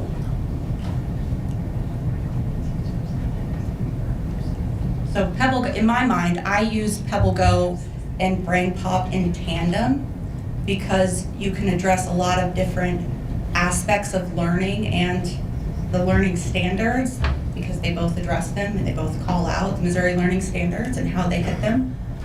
So to create that well-rounded learning experience, it's good to have multiple sources and programs. And Vice President Cook, I would also add that while there is a cost for these programs, we do not have a standalone science or social studies or curriculum resource at the elementary level. So these online tools and these programs are what our teachers are utilizing to fill that void and to provide those resources, and it really provides a variety for them to choose from. I will also acknowledge you shared the content piece from the incident last year, which when that was brought to our attention, we did look into and took that seriously. And it was an opportunity to remind that individual teacher, as well as all of our teachers, and work with our principals, that at the end of the day, we are responsible for the content that our students would use, whether that's a printed reading resource we might provide, or in this case, a video that was online. And we do have a responsibility to review and preview those videos prior to them being shown, and to remind all of our teachers and our principals, like I said, that that is the expectation, to help them do that. And if that's ever a concern, we want to be made aware of that so that we can address and look into those isolated situations. Other comments, board? Yeah, I know I wasn't here when the Brain Pop was approved, but like all good things, there might be a tad bit in it that we don't want our kids seeing. How do we stop that? Is there a way to go in and limit the videos that are on there? Or why, I doubt, well, maybe it was previewed, everything was watched when the first year it was approved. Now, they probably change things over the year, and if it isn't reviewed every year, you're going to end up with stuff that we, as a board, don't agree with. And how do we stop that?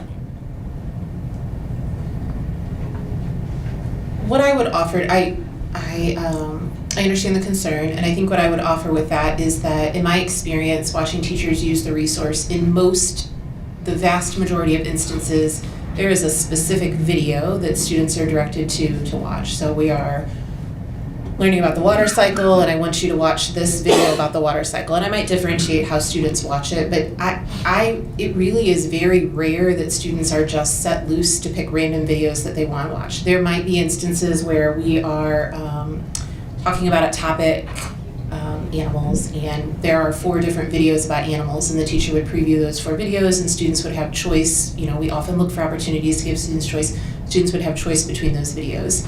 Again, I think the instance last year where 2 students were kind of given some free rein, that really, in our experience, is an isolated incident. We aren't aware of that happening. But it happens. And It did then, happen. and then we get the reports from the parents, unfortunately. Right, but Treasurer Pushker, what I would point out in that situation, it was not previewed. And on my end, that's the concern. So the responsibility is that if this is a video we're going to ask students to view, that we have a responsibility to preview it ahead of time and to make that decision as the educator. And that's the piece that we focused on. Yeah, I might add, I mean, in my perspective, and my kids have used this, I share some of Director Cook's thoughts on making sure that we're being efficient with our funds and overlap and what's appropriate, which I'm sure you guys review those periodically. And probably maybe a good idea in the future to put a big list together. Here's everything and here's why we use it. And I appreciate you guys put that together. But I also am concerned that I don't want to be in a situation of throwing the baby out with the bathwater, as you would, of saying majority of the time this works, this is good, and it's isolated incidents that can be addressed that we're just saying, well, we're just not going to use it at all. Is there I recognize that when it's teacher-led and everything, and the teacher's assigning a certain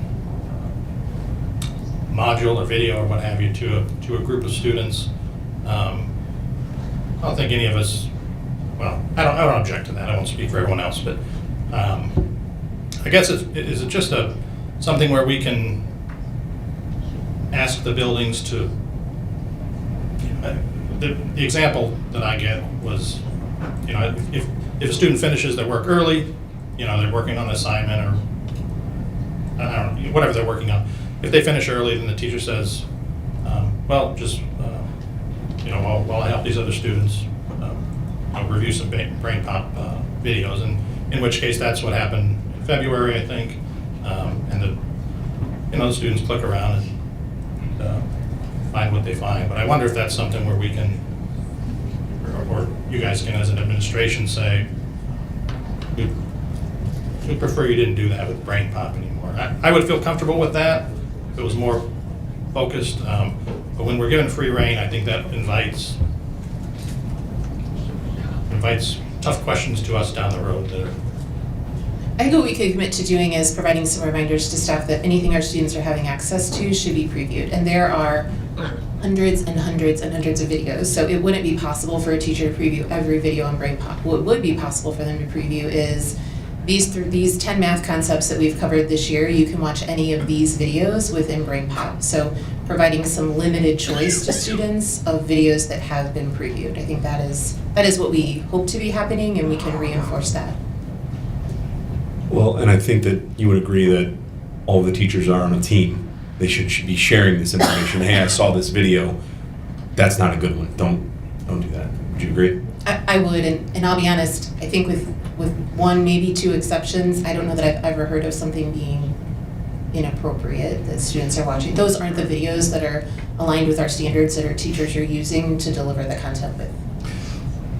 Are there any videos on Brain Pop that are accessible in any of our buildings, or that are not accessible in any of our buildings that are accessible at home? No. I'll just note that the video in question does have a warning at the beginning that says this should be viewed. This talks about controversial subjects or adult topics. Shouldn't be. A parent should be consulted. There's some warning there, which is not in any of the other videos I've watched. So that's. And I think had it been previewed, it probably wouldn't have been offered as one of the options. I agree. And I will note that any of Brain Pop's videos that do have sensitive subject matters like that, they do have a flag that says sensitive topic, and teachers can always click on that and it'll say why. Sure. We could also provide that reminder to teachers. There's lots of things that teachers need to remember, and so we could provide a friendly reminder in case you haven't noticed, in case you don't remember. Here's how you can find that as you're previewing your videos and looking at your content. Is there a way to separate or restrict those videos versus ones that don't have that restriction? Can't I go back to the vendor and say, don't sell us those? It's all one package. There is a way to set some filter, or it's not really setting filters. You're excluding videos or not excluding videos. I looked at one today that had a sensitive content mark. It was birds, what the video was about, and it was because the video talks about birds evolving from dinosaurs, and evolution could be a sensitive topic. And so if we just exclude anything that is considered sensitive, they've done a great job of thinking of anything that anyone might have a reaction to and marking those as sensitive. And so, again, I would hate to exclude a video about birds that a teacher might want to use for a specific reason, or a portion of the video that they would want to use for a specific reason, just because BrainPop says there could be some. There was a video on 9/11 that said, it was an attack on 9/11. There is content in here that could be disturbing if a student had a family member that was part of that experience. There was something about smoking, and because they talk about the effects it has on the body, that could be a sensitive topic if a child has a parent who's a smoker. So it would be a very broad brushstroke.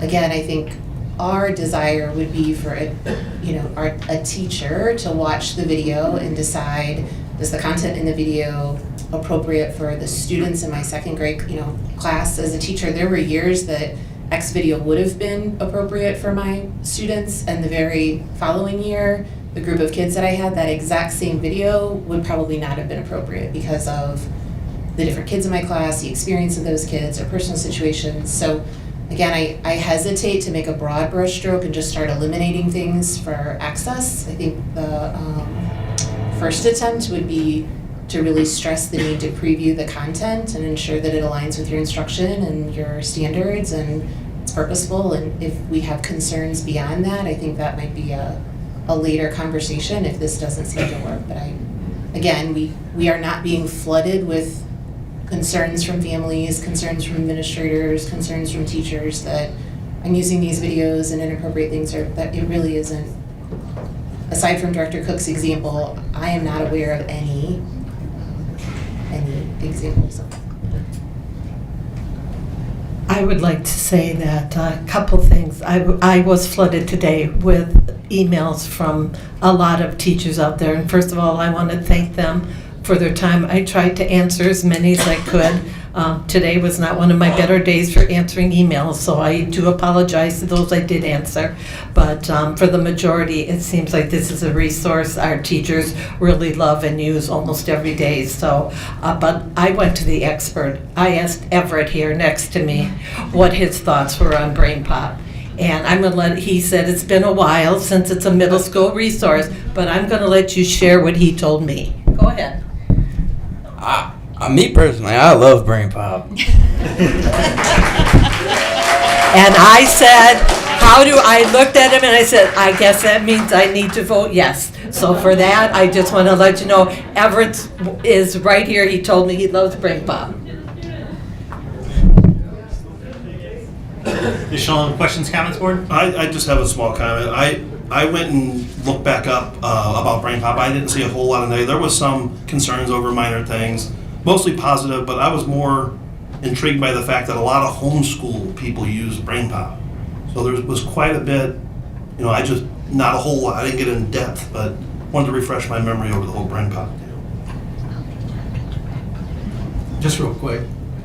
So what I'm getting is, this is not an unsupervised thing where you put a student in a corner, is that he needs something, he or she needs something to do. It's more of a direction, it's a tutorial, it's a class prep. It's the teachers use it for a variety of reasons. It's not something for a child to just sit there at his desk and let him scan like the internet, for instance. So there is supervision that goes along with it. And if there are any issues where something comes to mind where a parent says, hey, my child saw this, then you guys would address that individually and say, teacher, please address this and don't do it again. That's correct, and we would hope that nothing is, here, go do this in a corner on your own unsupervised, not just BrainPop, but in general. I don't believe that to be happening. Additional comments, questions? All right. All those in favor say aye. Aye. All those opposed say no. Ayes have it.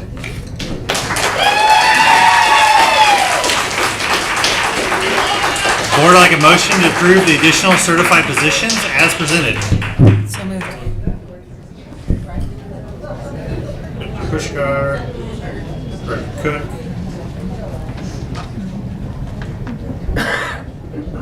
Board, all those in favor, any discussion? Just want to thank you for considering the request for our Harvest Ridge family. They have some needs to support their students in the special education department, and this additional staffing will really relieve some of that pressure there. So thanks for considering our recommendation, board. Questions, comments, board? All those in favor say aye. Aye. All those opposed say no. Ayes have it. Or like a motion to approve the policy and regulation change in P 2400 and R 2400 as presented. So moved. Second. Cook. Ponder. Questions, comments, board? Discussion? Director, President Bertrand, would you just give, I know everybody out there doesn't know what Policy 2400 is, could you just get a quick overview for our audience out there, what exact policy we're talking about? Yes. Thank you. Yeah, so the policy we're talking about now is the policy relating to FERPA and student data and information. Thank you very much. So Dr. Rumpus, I wonder if I can ask a question about this, and I apologize for not asking this sooner, but we're going to have an opt-out form that we were presented at the workshop a few weeks ago. And as I recall, the default option was the same as the default option is now. I wonder if we can pass this policy tonight as is if we need to check with our attorneys, but I wonder if it's something where we can make the default option the option that feel most parents would be most comfortable with, which was the second, which is I'm okay with giving all with releasing data to, forget the terminology we use, school-related entities or organizations, but not necessarily, I'm not okay with giving it out in sunshine request to anyone in the public. So I wonder if we can make that the default, and then if someone wants to opt to give their information out to the general public, they're free to do so, I guess. Yeah, Vice President Cook, I would want to just check with our legal counsel before we would commit to that, for the reason that, again, this is not a Francis Howell decision, this is not a Missouri decision, it's federal law that allows this information and makes it directory or publicly available information, and so to default to it's not available unless you opt in, I'm not aware that was the guidance, and it may be an option. I would just want to get that guidance before we commit to that. Thank you. Additional questions, comments, board? All those in favor say aye. Aye. All those opposed say no. Ayes have it.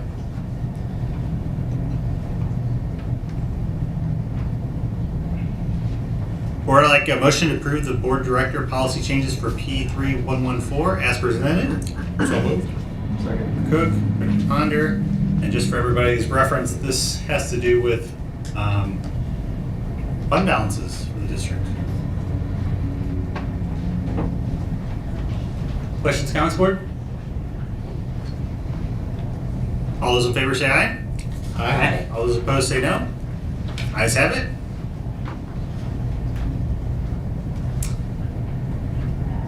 Up next, we have policy P0380. I'd like a motion to approve the board director policy changes of P0380 as presented. So moved. Second. Cook, Ponder. I'd like to make a motion to make an amendment to this one. I think you'd have to state in the motion what the amendment would be. Jane, Like the read. be on the lookout, Jane. We got a motion coming. What amendment you have to make, Dr. Harmon? Basically, I'm making a motion to, it'd probably be easier to strike that whole paragraph, the red paragraph. What I would, hold your applause. So what I'd like it to read is district employees and volunteers acting in their professional capacity shall not solicit students to engage in specific political or legislative causes. This policy shall not be construed to prohibit employees and volunteers from explaining a process for the redress of grievances with civil government. Period.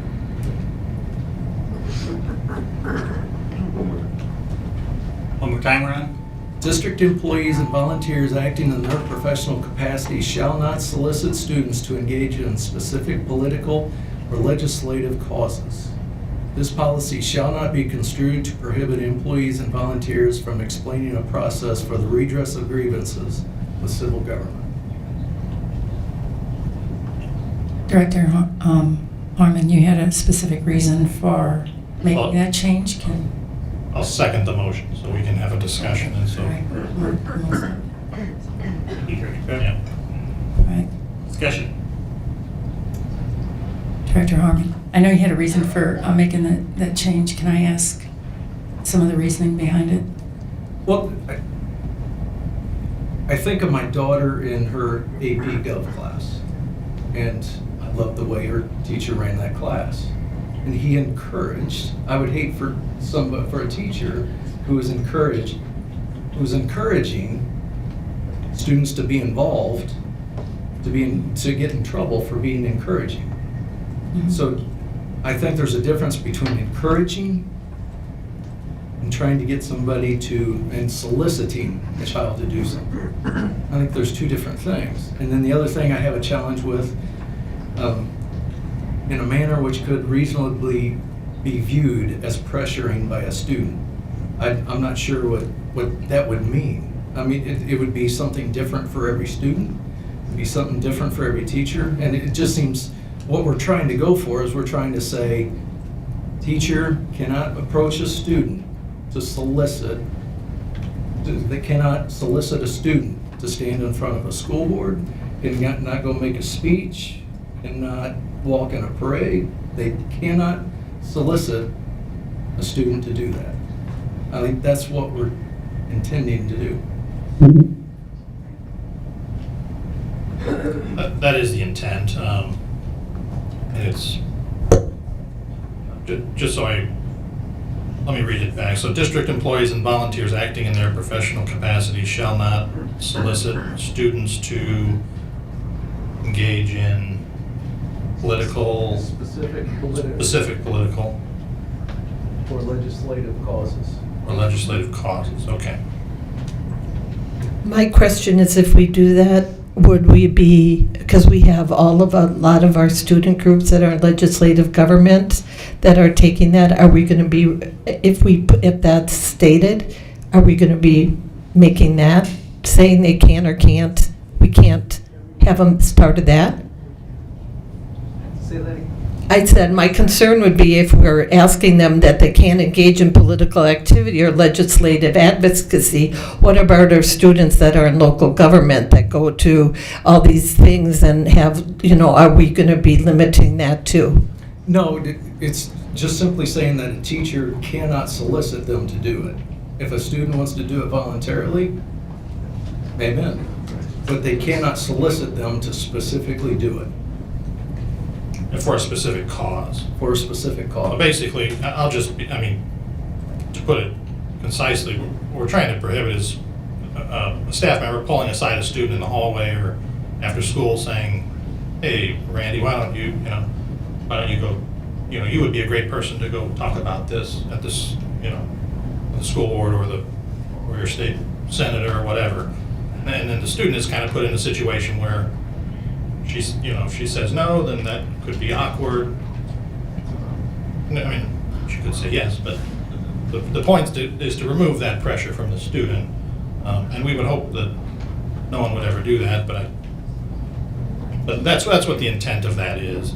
It's not to disrupt the way government is taught in class or redress of grievance. And I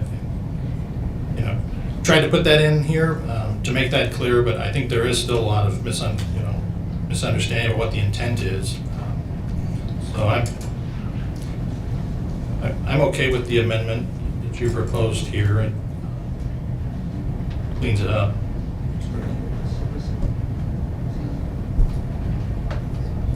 Additional discussion, questions, board? All right. Right now we're motioning to amend the policy recommendation. So this is a motion to amend the policy recommendation to recommend to the motion that Director Harmon made. All those in favor say aye. Aye. All those opposed say no. No. Ayes have it. back to the original motion to approve the board director policy changes for P0380 as presented, but this would be as amended by Director Harmon. So, all those in favor say aye. Aye. All those opposed say no. No. No. Ayes have it.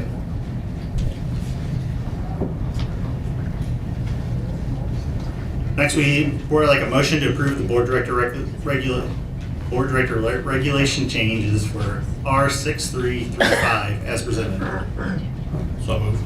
Good. Second. Ponder. And this one has to do with electronic communication and social media. Discussion board. I propose to make an amendment on this one as well. I propose. Microphone. Motion to amend by Director Harmon. I propose to strike the word used and replace it with approved. So the sentence that reads, except for websites and applications used by the district, I would like that to read, except for websites and applications approved by the district for communication to, from parents or students and employees. I'll second the motion. First, second. Discussion board. So this would allow like early childhood to continue to send pictures.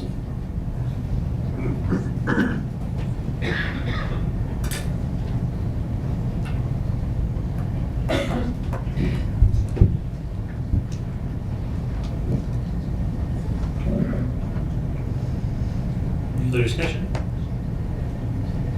I assume, Ron, this was for just trying to streamline things and make it easier for like enforcement or Yeah, for instance, I got an email from a teacher, and she had a good point. What if she was more comfortable and her students and parents were more comfortable with, say, Seesaw?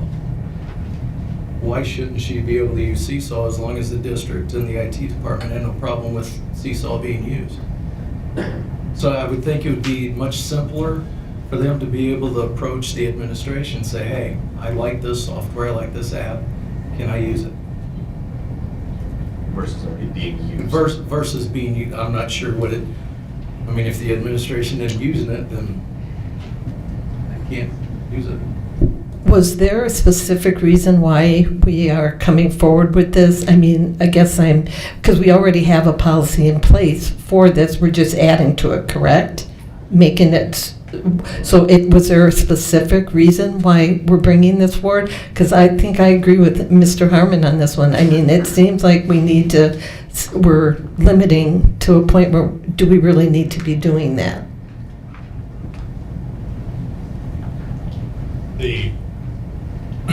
Are you asking the original reason the whole change was brought? Correct.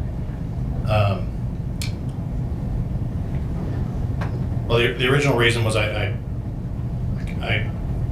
came across a employee who had shared photos of students in her classroom on her personal social media site. And so the intent is to prohibit that. Should that be addressed with the principal to talk to the teacher? Dr. Rumpus, do we have an acceptable use policy? Is that already in there? We do, but I think the question comes back to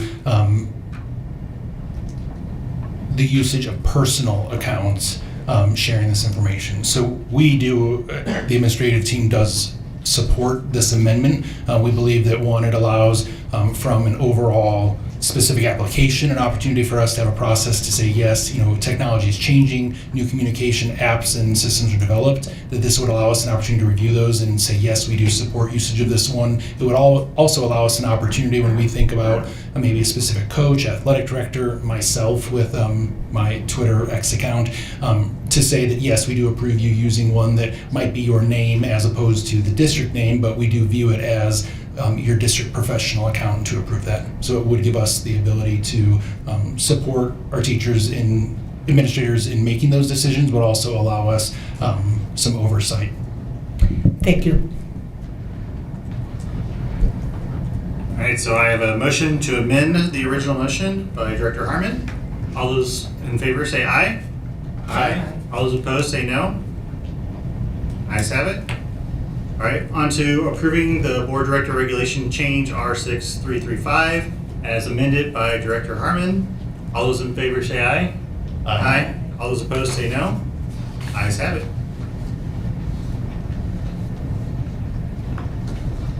Board would like a motion to approve the schematic design of the 5 security vestibules as presented. Second. Pushkar, Stiglich, Dr. Salim. That's it. Sorry. Apologies.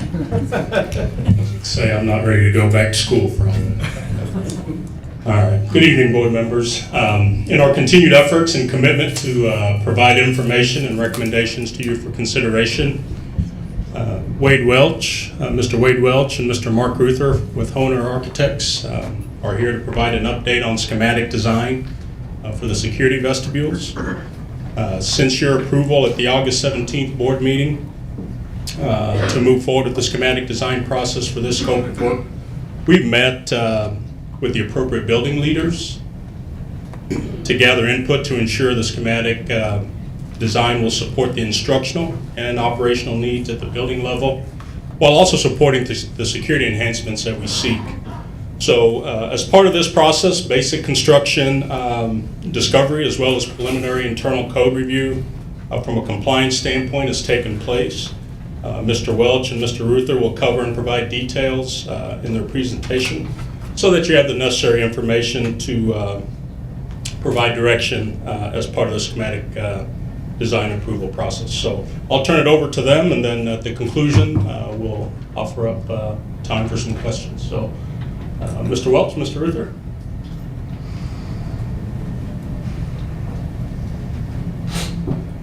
Hello, everyone, board and administrators. Thank you again for having us here to go through some of the design process and thoughts that we've gathered to date on the remaining security vestibule package. I wanted to share this information that we've gathered so far and put together on this project. So what we'll cover today is we've got 5 buildings that we're going to be adding security vestibules to. Henderson and Fairmont Elementary Schools, Central School Road, Hackman Road, and Meadows Parkway Early Childhood buildings. We're going to group these into one package that hopefully will give us a good economy of scale and good bids once we get to that point, if you so authorize. As I noted a couple weeks ago when we talked about the larger Henderson and Fairmont projects, this is the schematic level. Nothing is final as of yet. We are still gathering information from the principals, from the administrators, and we'll welcome any comments and questions from you, the board. So we have met with all 5 principals and gathered their input and included it into updated plans. So we're going to present these as well as talk about the schedule and budget for this potential bid package. I'm going to jump right in starting with Henderson Elementary, just to get your bearings. You can see where the main entrance is for Henderson. To the lower left of the sheet, which is actually the southeast, you have the main Francis Howell North High School campus, and then roadway to Hackman Road. That's the basic layout of the building. At our presentation 2 weeks ago regarding the larger Henderson project, we talked about the entryway and administration suite that we were looking to renovate as part of this security vestibule package, and that is highlighted on the screen as you can see. What we want to do, or our plans are, if this is approved both schematically here tonight and then later for bids, is to bid this, award it, and have it ready for construction in summer of 2024. Now that we're in front of you specifically for this bid package, we want to blow up that area, show you a little more detail about what is there now, what we're proposing, and how that will come together in a bid package. So as you can see, this large-scale plan of the entrance and administration suite right now.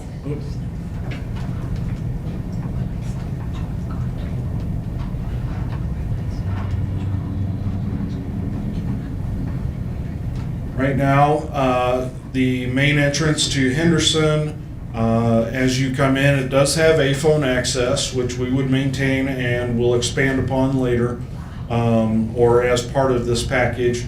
Right now, the entrance has very limited visibility from the general office and does not allow for check-ins or pass-throughs through a transaction window similar to what we have at other buildings.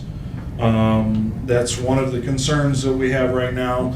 Also, their general office space is slightly smaller, and with the reconfiguration to add a transaction window, we are going to require some additional space to that, and I'll expand upon that in a moment. Before I dive too deeply in, I want to refresh both the board's and the public's information. The process or the security vestibule design that we've used in the district for buildings that have already been completed or buildings that are under construction right now, for instance, France South North. The intention is to provide a phone access both at the exterior doors and then push button control at the interior vestibule doors so that the building administration can identify someone via the A phone at the exterior, allow them into the vestibule, not into the building proper, but into the security vestibule. Then they can use a ballistic transaction window to speak with that person, check them in, receive, forgotten lunches or forgotten PE clothes or whatever the item might be that just is being dropped off. Or if a visitor needs to be allowed into the building, they can then be buzzed into the building, check into the general office, and then be directed as needed. So our intention for these 5 buildings will be to match that design that we've used at other buildings throughout the district to meet the district standards in regarding to secure entrances. So I'm not going to repeat that for every building, but I wanted to give a summary as we move into the design review for each building. What you can see here is our first stab or our first schematic after speaking with the principal and Saloon. What we would propose to do is to remove and replace the existing exterior and interior vestibule doors with new aluminum and security filmed glass doors. Provide a phone access at the exterior, push button access at the interior, and then a ballistic transaction window that will be between the general office and the security vestibule.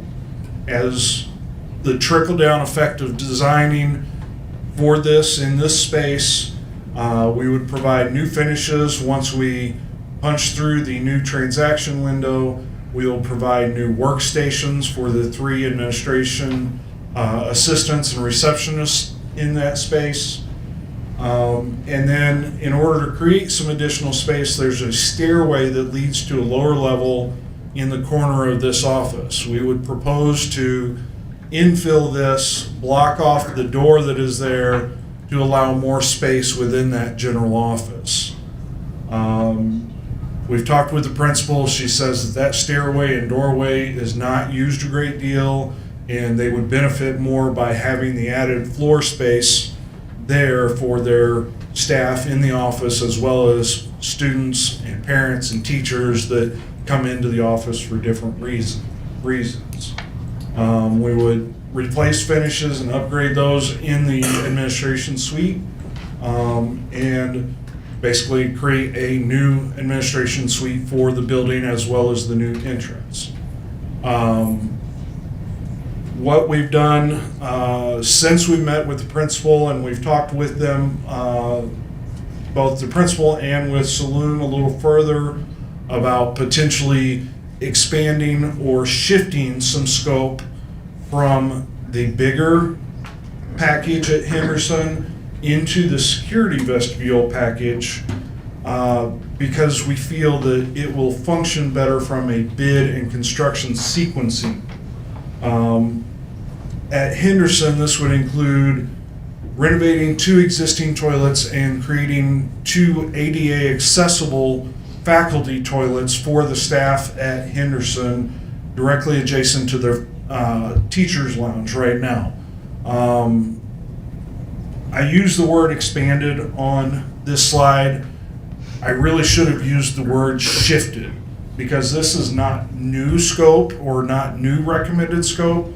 It's moving recommended scope from the larger building package to here to this bid package, so that we're not doing double work. And I'll kind of explain briefly why that is. Where we're infilling the small stair and doorway, there's going to be some masonry work, some concrete work, and some demolition work that will affect the current entrance into the facility, or into the teacher's lounge. And the faculty toilets are there.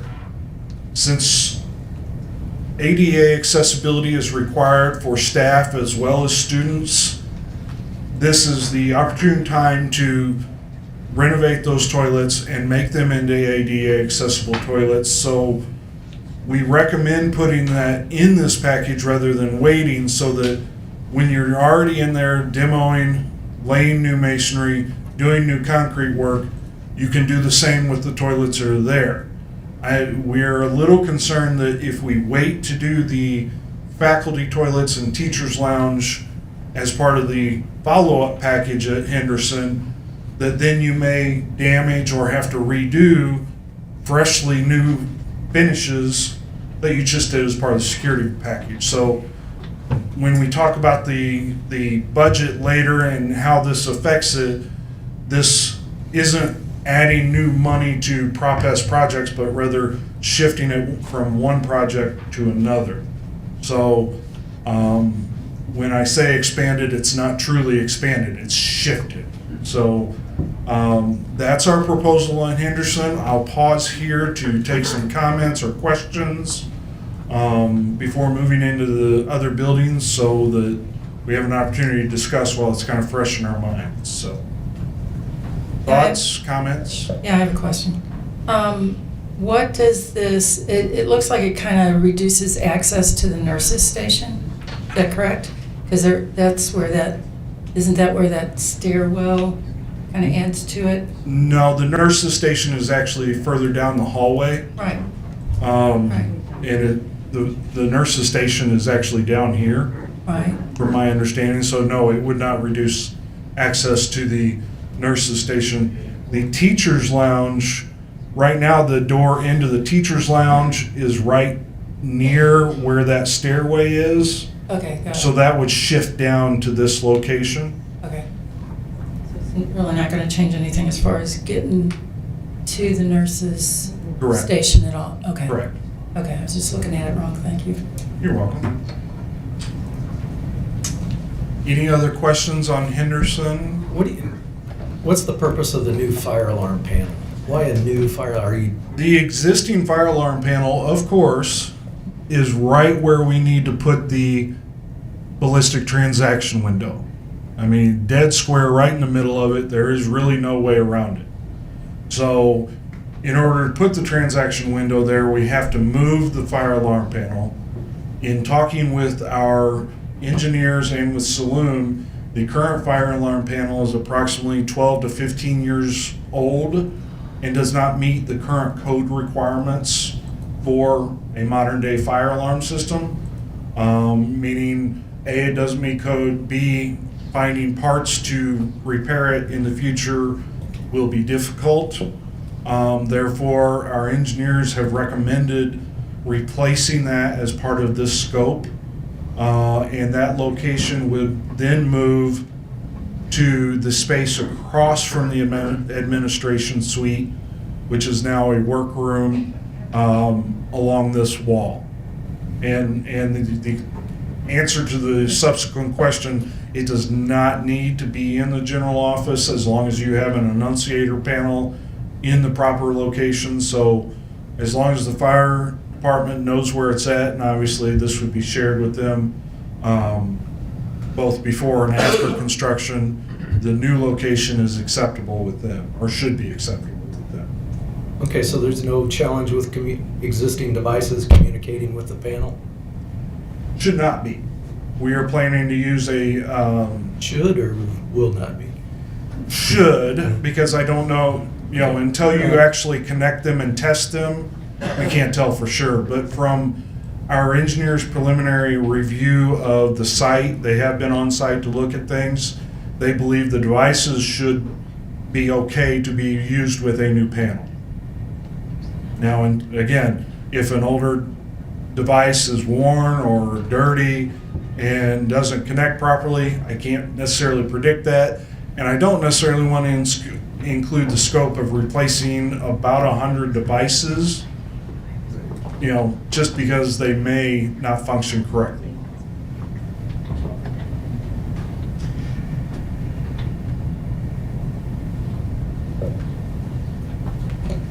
You mentioned summer of 2024, and we were to approve this, and if we were to approve the Henderson larger renovations at a later date, we'd have two contractors working in the same school the same summer.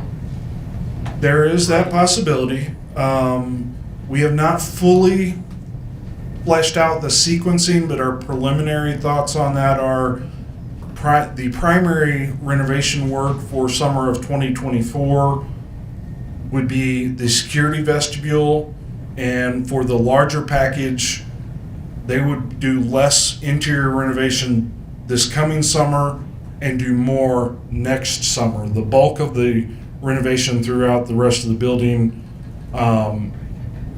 would be next summer.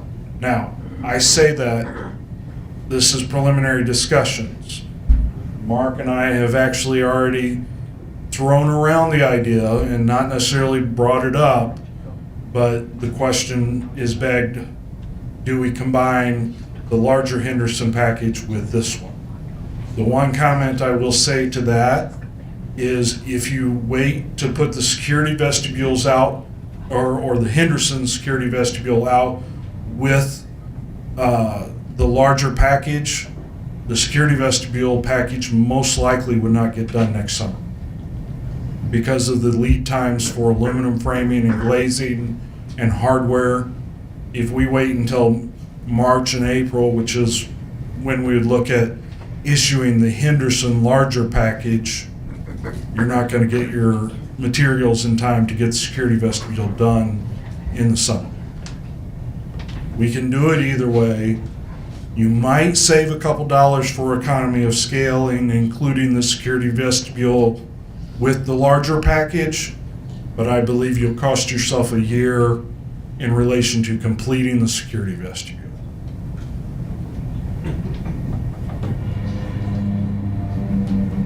Any other questions, board?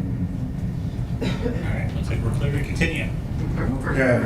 Next building I'm going to talk about is the Fairmont Elementary School. Again, wanted to provide a slide for giving everybody their bearings. The main entrance is, as you can see on the left, Tally Road is in front of the building. 2 weeks ago when we spoke about the Fairmont larger package, we showed the highlighted areas as being part of the current security vestibule package. And we want to now expand on that as part of this review. And that package, schematically right now would provide a new combined administration suite with a relocated special education toilet and shower. Showing the existing conditions right now, they have a split administration suite to where they have administrators on both sides of the main entrance. They have an open general office. As you can see, there's no door between the corridor and the general office, which I believe has 5 or 6 staff members in it, and a reception desk that is in the foyer/corridor of the main entrance. So not ideal for security purposes. That is one of the main focuses of the security vestibule upgrade. And what we would propose to do is completely renovate the left side of this entrance and make that a new full administration suite. The 2 assistant principals that are currently on the other side would shift to the main administration suite. You'd end up with a conference room in this space and an SRO office directly off the security vestibule, which is very convenient because we may add a borrow light for direct visibility by the SRO to the security vestibule, in addition to the transaction window that we would put in for the general office. So we actually think this is a much better design, provides the SRO even more visibility of the entrance. And then subsequently, we would there are 2 speech classrooms currently here. We'd move them over to the opposite side of the hallway. We would also there are 3 current phone closets right now. We would take 2 of those and create a dedicated lactation room with a sink in it, with proper space in this area. And then right now, in the corner of the current administration is an ADA, or is a special ed toilet, shower, laundry room that is kind of cobbled together in that space. If any of you have been in there, we would take that and relocate it to this area and provide a fully accessible toilet, shower, and changing room for SPED use. So this is our original scope after our first meeting with Dr. Oliver and Saloom, and then in subsequent conversations, both related to the security vestibule and the larger Fairmont package, we would recommend expanding or shifting scope from the larger package into this package to create a dedicated special education classroom suite for programs that would specifically utilize the changing room, toilet, and shower for special education student needs. If any of you have been in this space right now, it's currently used for 2 music classrooms, an overflow cafeteria area, and several of the walls do not extend to the deck or to the ceiling even, which creates sound issues and related problems as far as ventilation, lighting, and this was on our radar to renovate as part of the larger project. And since we were already touching this area with doing the shower and toilet, it is a prime thing to add to this package, to add these classrooms now and extend those walls to the deck, soundproof them, address the HVAC and lighting in these spaces, and create these classrooms as a group of special needs classrooms. Then subsequently, the music classrooms would move to the existing classroom wing here on the opposite side of the administration suite. Spectra may or may not end up in this location. We're still working on that with the principal. But our goal is to do all this work at one time rather than doing this little bit and then coming back and doing these other classrooms, which could cause some double work or double downtime for classes during the school year. So, questions on Fairmont? Questions, board? So But it looks like you're really increasing the size of special ed. The size of? Special ed, because in the existing conditions. The special ed classrooms that are moving are actually about full-size classrooms. 2 of them are. So they're kind of transitioning to similar size spaces. And then the special ed classroom in the upper right is probably a little larger than what they have now.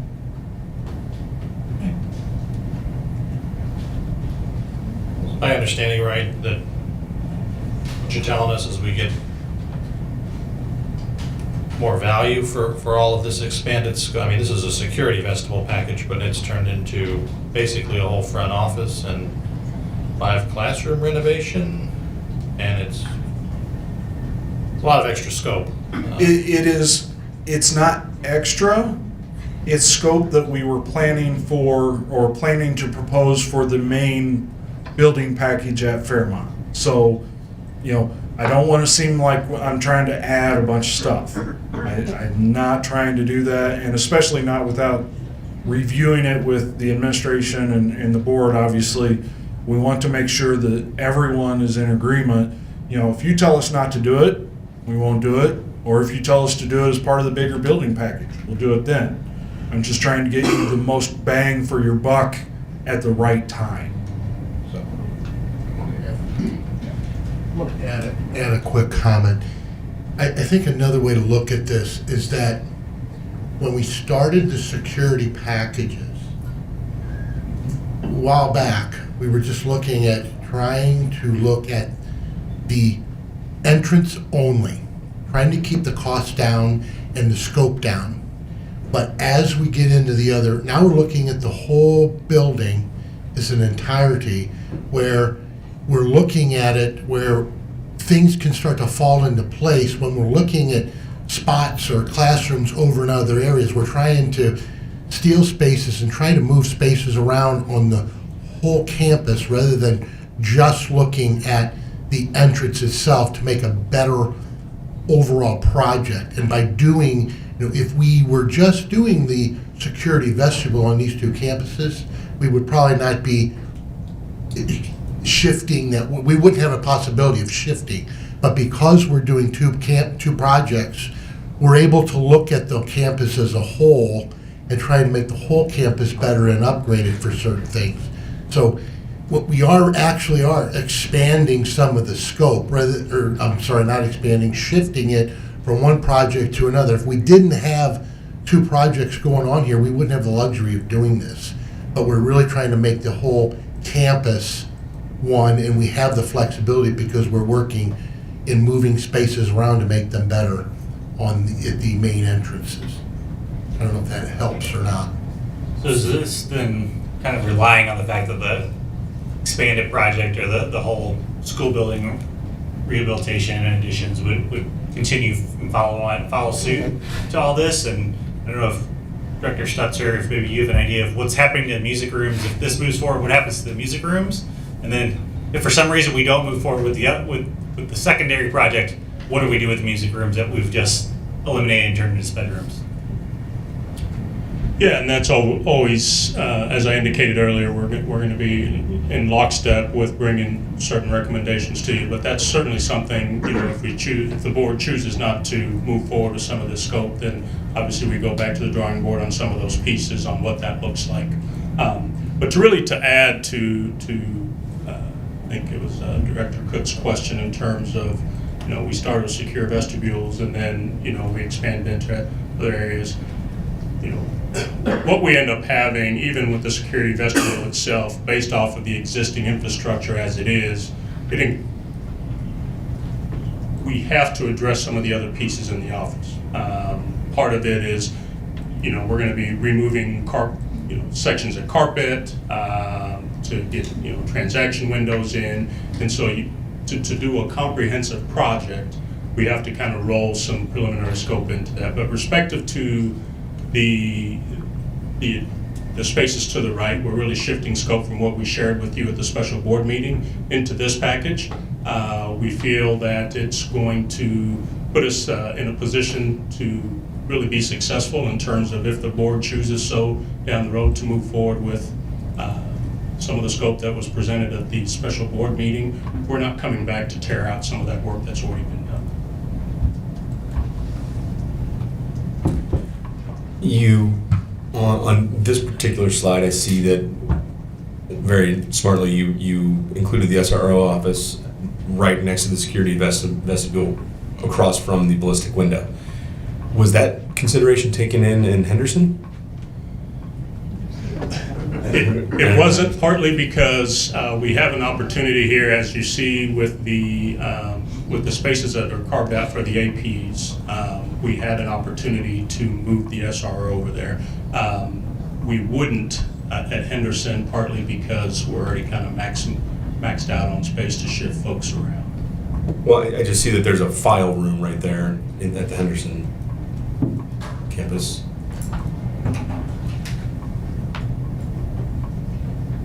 Oh, immediately to basically the transaction window. If you look at the original scope of the Henderson, even the expanded scope, right next to the security vestibule, which is where the ballistic window would be anyway. Yeah, we can certainly take a look at that and see if we can repurpose the file room somewhere else and move the SRO into that particular space. Just for thought. Yeah, good point, good suggestion.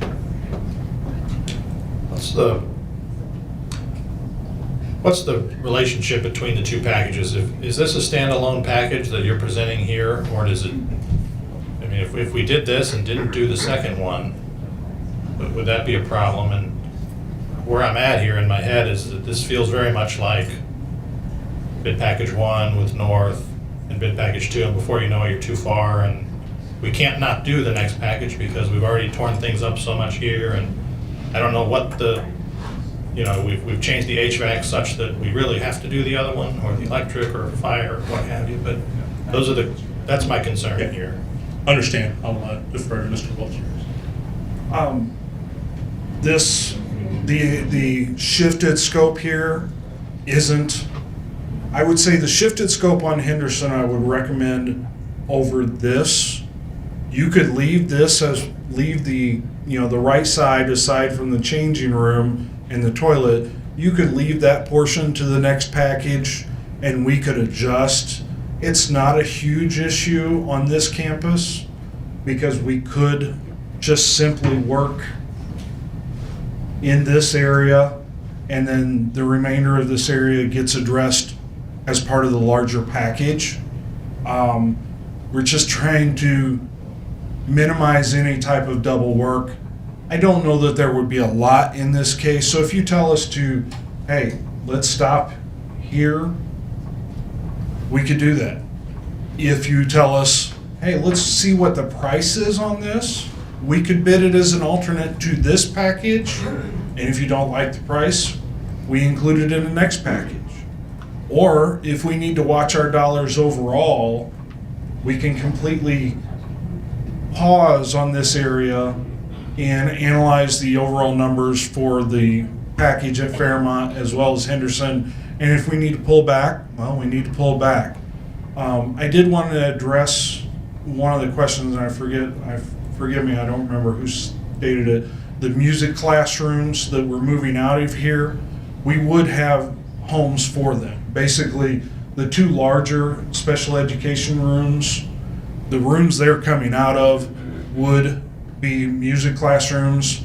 Those are standard sized classrooms, which are actually bigger than what they have currently for the music classrooms that are in this space.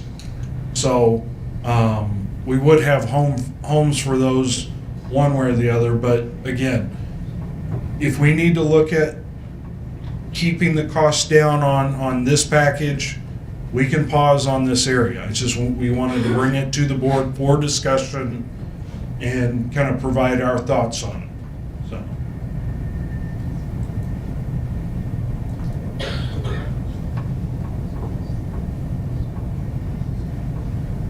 Any other questions regarding Fairmont? Do we move on? Now we'll go into the early childhood buildings. These are going to be a little easier. We have met with all the principals. We'll start with Central School Road. Again, a current plan where you can see the main entrance To your right is Central Elementary School. To your left is the current bus lot on the Central School Road campus. These are new buildings that you haven't seen as far as floor plans. We don't have any follow-up work here as of yet. So starting with the master plan, we'll blow up the area of the entrance. You have the current existing entrance, and then you have a series of 3 offices, general office, that make up their administration suite. Our proposal here at Central School Road would take one of those offices, the one closest to the entrance. We would remove this wall and door, put a reception workstation here with the transaction window into a little bit larger security vestibule, move the door into the general office. Then this office would be replicated in this area. The principal has suggested a workroom, and I believe it's a specialist program room that would open off of the hallway. We would provide a closet for dedicated general office space, as well as an expanded principal office. And this location would have 2 workstations, and the security vestibule obviously would function similar to the others that we've done in the district, and would have a little greater space to have the transaction window and relocated offices as such. So, any questions on this one?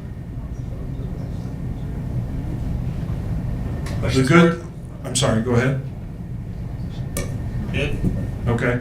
The one comment I'll make on this one, the good thing is our work will be restricted to the administration area. We don't have to touch anything across the hall, further into the hall, any of that nature. So that keeps this one relatively simple. The next one we have is Hackman Road, Early Childhood. You have the main entrance, and then of course Hackman Road. This is on the Francis Howell North campus, which you can see is to the left on the screen, and then further back on the campus is Henderson. What we would propose, or what we have right now, is a very similar layout to Central School Road.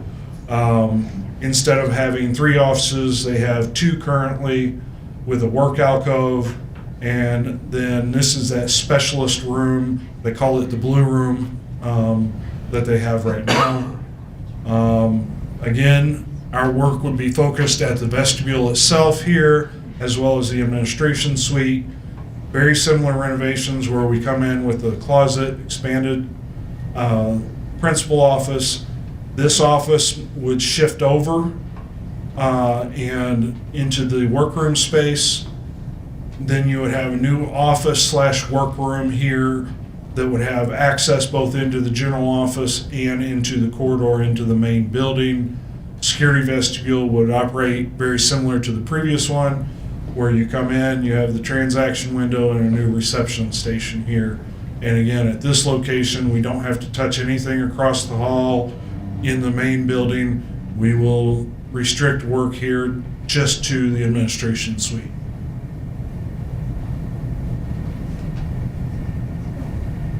So with this one, and I guess with the previous one, what's the need to expand these principal offices as part of the security vestibule package?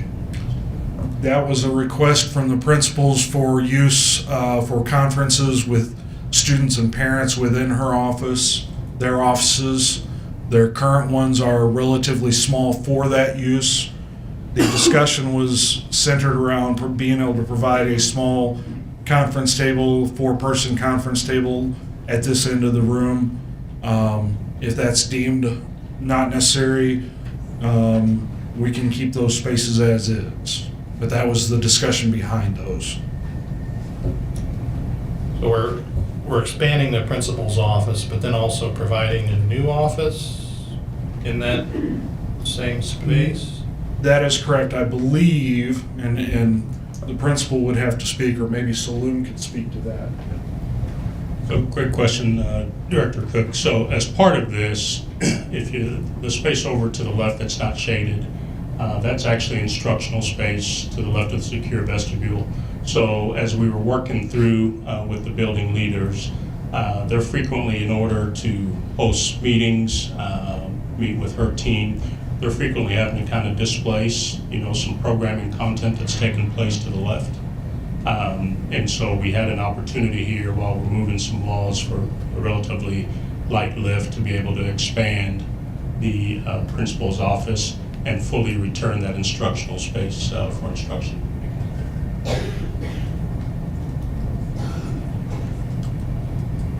This is really just building some 2x4 walls. Correct. And moving some doors. Correct.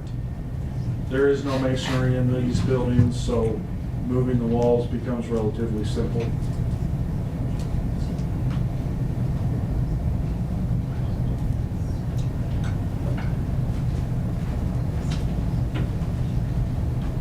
And finally, we have Meadows Parkway, the last of the 3 early childhood centers, main entrance, and then Meadows Parkway in front of the building. Independence Elementary School, I believe that's to the east of this location.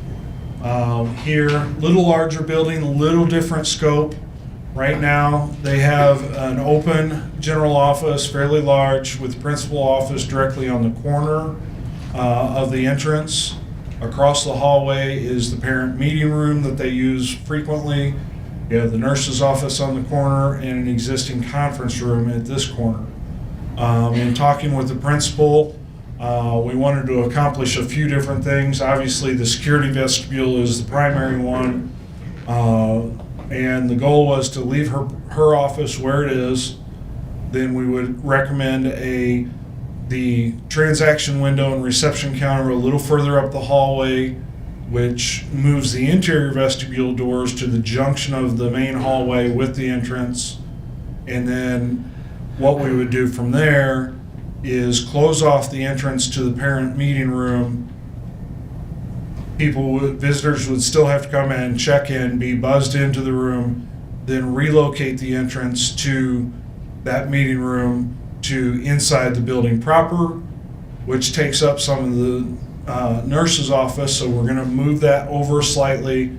And then the resultant space, currently they don't have a dedicated space for their paras to work and check emails and have a little work area of their own.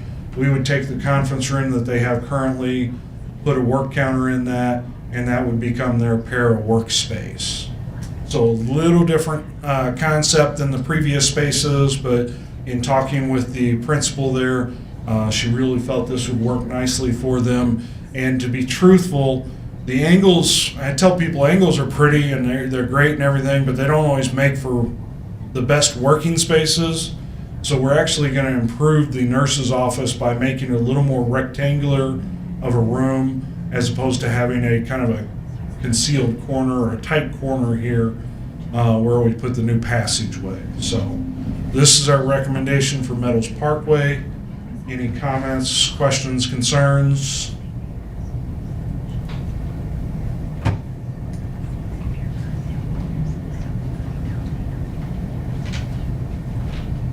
Looking at the way you come in the security vestibule, and then you gotta go all the way back to the front, the parent meeting room, correct? So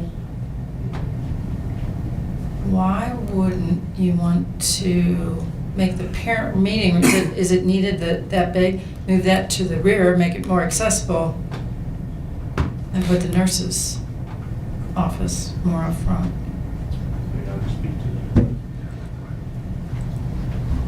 This is more cost-effective, Treasurer Pushkar, partly because I always have a habit of doing that.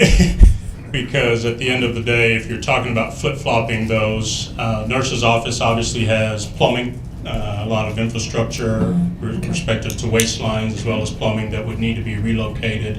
And as many of you know, when you start moving plumbing and water resources, the cost goes up. So this was the most cost-effective way to provide a pathway to that meeting space while still leaving the nurse's office where it's at.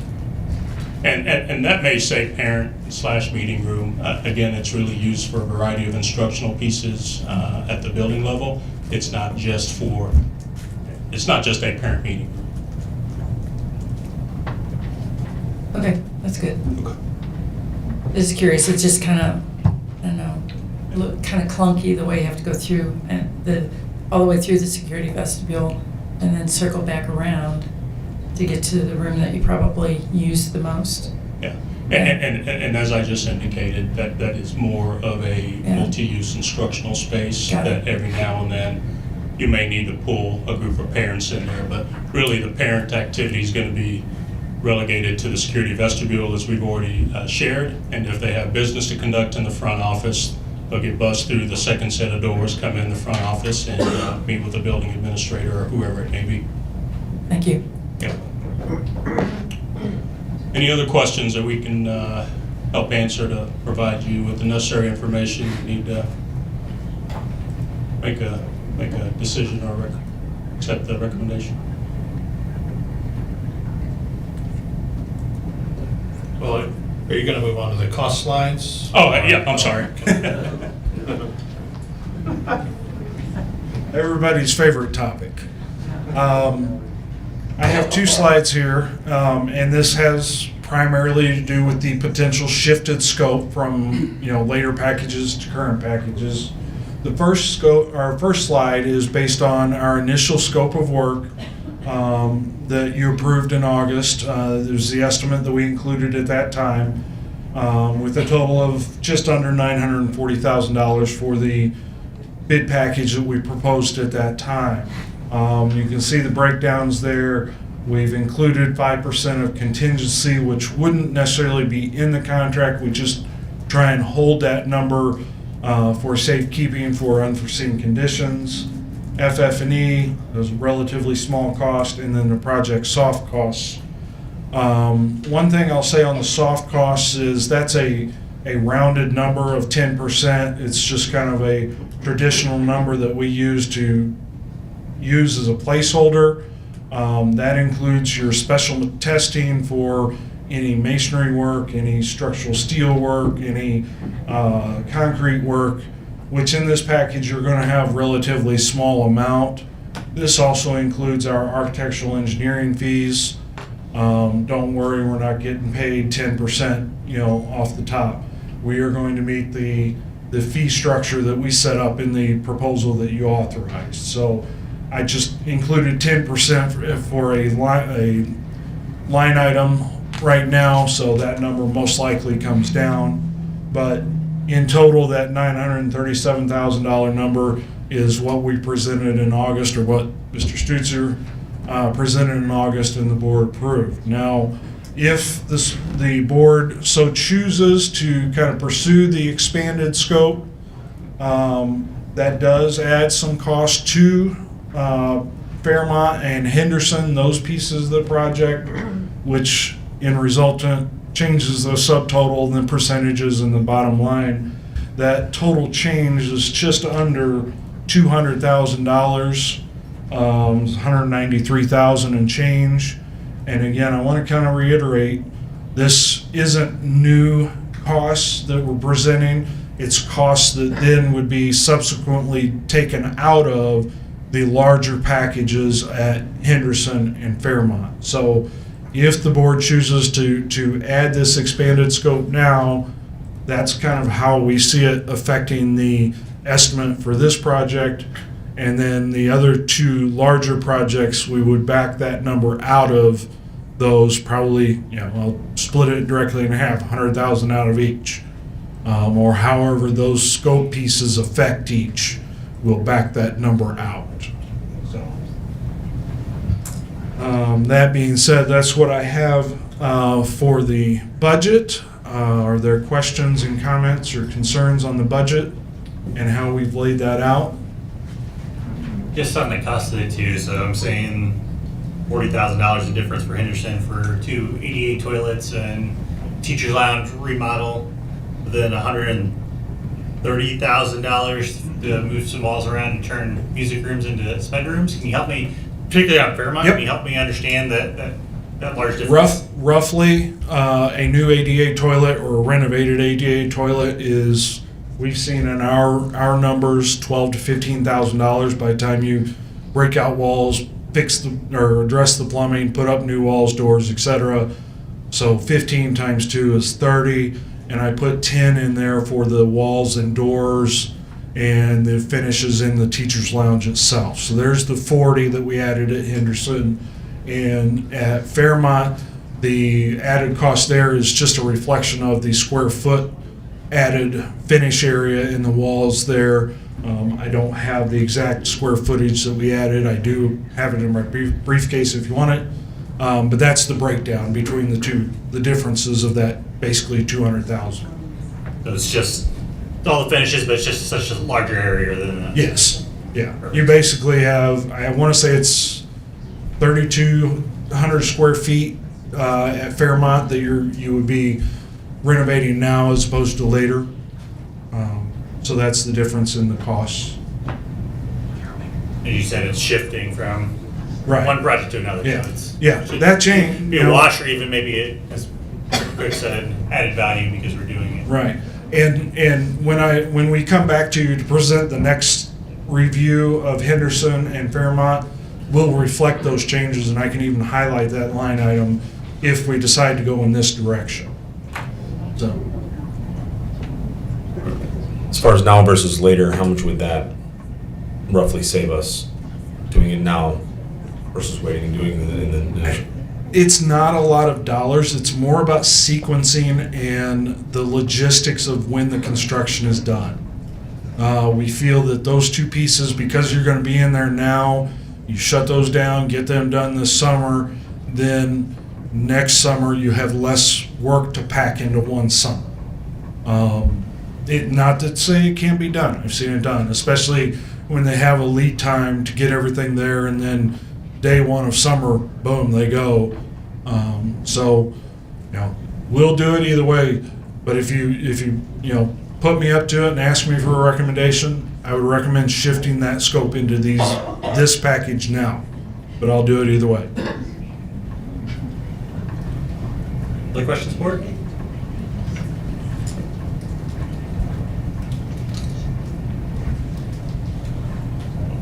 I have just Prop S in general, a broader question that I would like to have solved before we spend a whole lot of this money.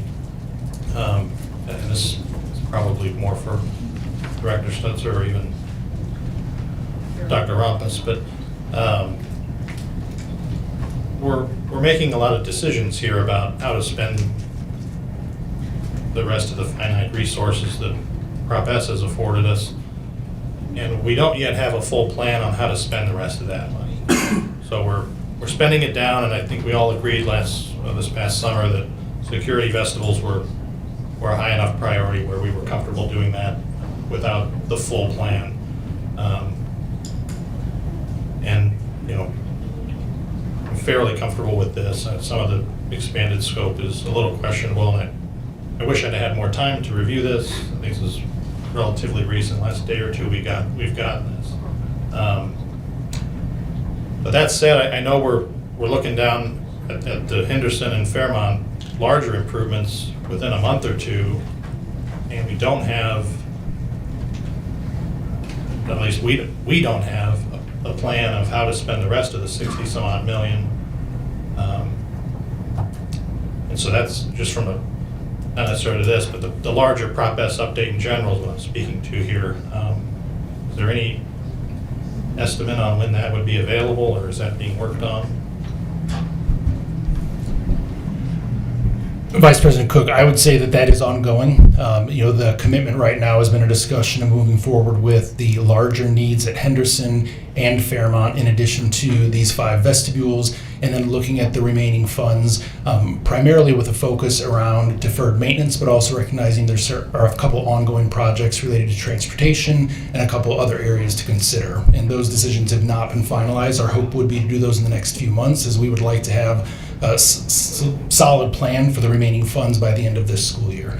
I will also add, though, that as I listen to the presentation tonight and review this information, the last thing I want is to talk to these buildings about delaying the security vestibules, but I also could understand the concern from the board that we put you in a position now of making some decisions around the expanded scope and the implications of that, and don't want to rush you into that decision if that's going to negatively impact the work that we're trying to do around Prop S and completing these projects. So if that's a matter of tabling this or delaying this even for a week or two to have additional review of this or discussion, I would rather do that than move forward in a position that is making you feel bound to make this decision tonight with limited time and information.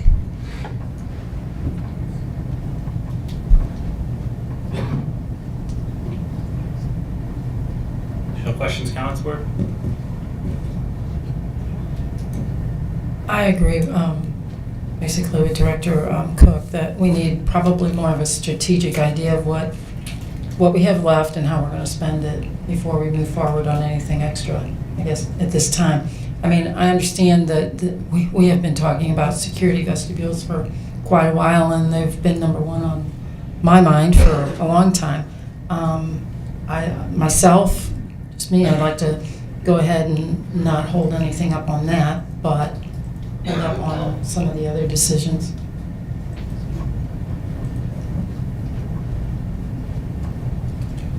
So just, I was looking back here at our memo from April when we approved the security vestibules, engineering, architectural work and engineering, but is it accurate that we do not have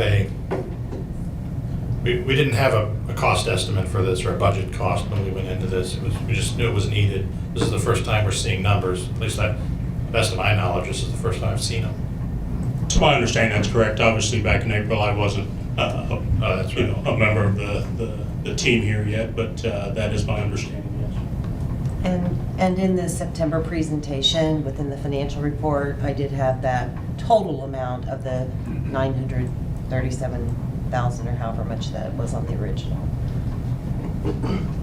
As I look at the memo here, I see, at least from April, from Jason Griesenauer, our security the manager of security, maybe? Safety manager. Safety manager. Has he been consulted in all this?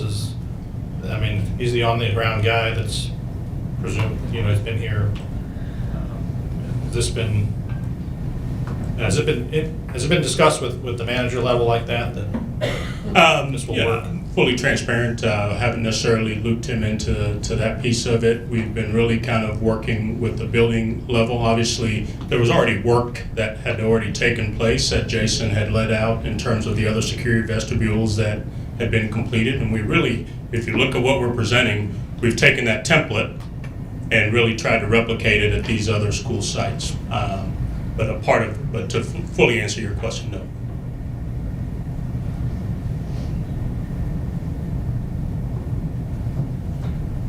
I would add to that. Okay. Back in April, when we were approached about restarting this process, Jason and I did speak.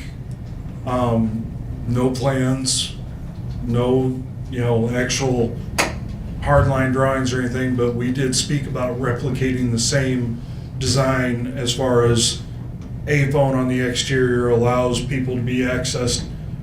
The description of the security vestibule operation at the beginning of my presentation matched the discussion I had with Jason at that time, which matched the security vestibules we did previously at the start of Prop S. So there were discussions, no hardline drawings at that time. He said, when we restarted the process for these 5 buildings is make them operate the same way we've done throughout the building.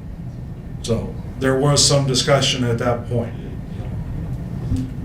Do you remember off the top of your head at all what the cost for the other festival package was? You put me on the spot on that.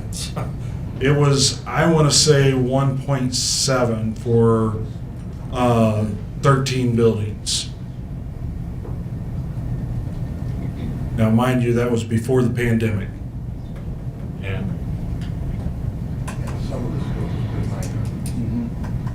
Yeah, and some of the scope or several of those buildings were just like the exterior doors and the interior doors of the vestibule and adding the transaction window. So some of those were very limited. I think that was what I envisioned when I approved that in April was something small like that, a couple walls and some doors and glass and a transaction window. And I think originally we started with impact glass, or the film, 3M film. yeah. And we were going to do that immediately, and it didn't happen. And just for consideration also, we have to keep in mind that, many of our buildings are not identical, right? And so there's different nuances that we have to be able to navigate individually on each one, right? And so, a Warren or another building that we've already performed work at lend itself a little bit more to being able to perform the scope that you just talked about, Director Cook. And so I just ask that the board keep that into consideration as well. Every one of our buildings is unique in some way, shape, or form. And I will piggyback that off very briefly is we knew from the very beginning of the Prop S work that Henderson and Fairmont were going to be our biggest challenges from a security vestibule standpoint. Now, if you tell me to go back and let's pull scope, let's pull the reins back, so be it. But we knew from the beginning, and that's really why they weren't included in the original scope, is because we knew they were going to be difficult. We had additional work coming at both campuses, most likely. So we kind of pulled the brakes on those and said, we need to look at those very, very closely. So that's where we are at this point.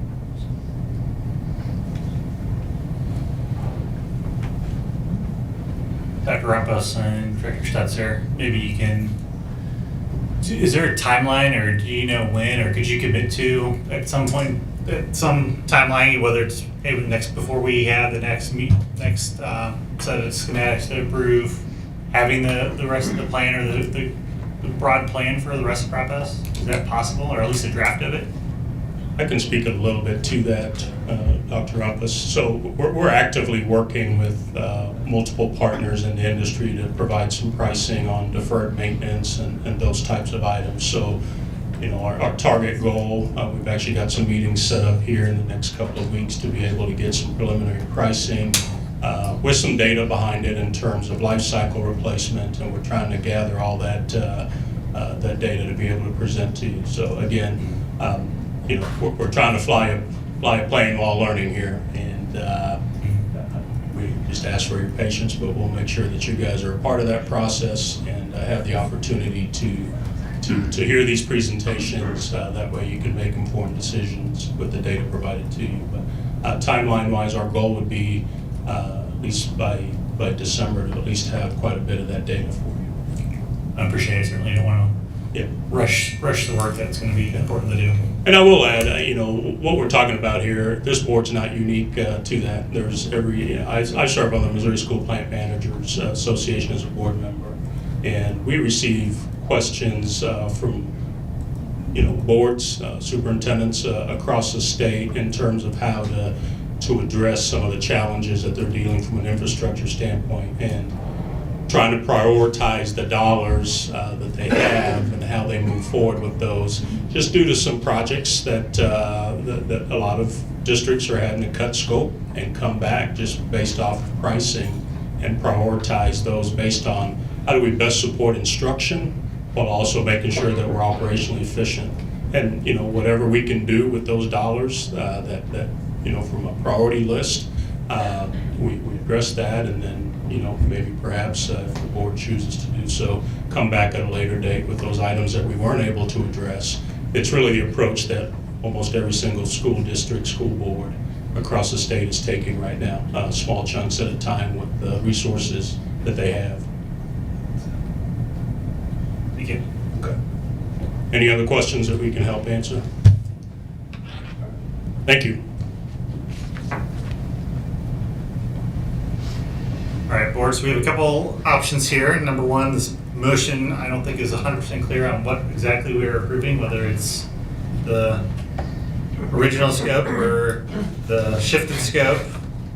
So I would ask for either another motion to clarify that, or a tabling, or something of that nature from the board. I'll make a motion to amend that, or to figure out whether or not we are approving the original scope or the expanded scope. Or- It'd be a motion to either amend the motion. Okay, I'd like to make a motion to amend the motion to, to determine whether or not we are approving the original scope of work or the expanded scope of work. Discussion. I'd like to make a motion that we table this and come back and clarify this, that even if it's a special meeting, clarify what we're approving. I don't want to hold up to And this. the cost and what we're approving. The motion on the floor. Second.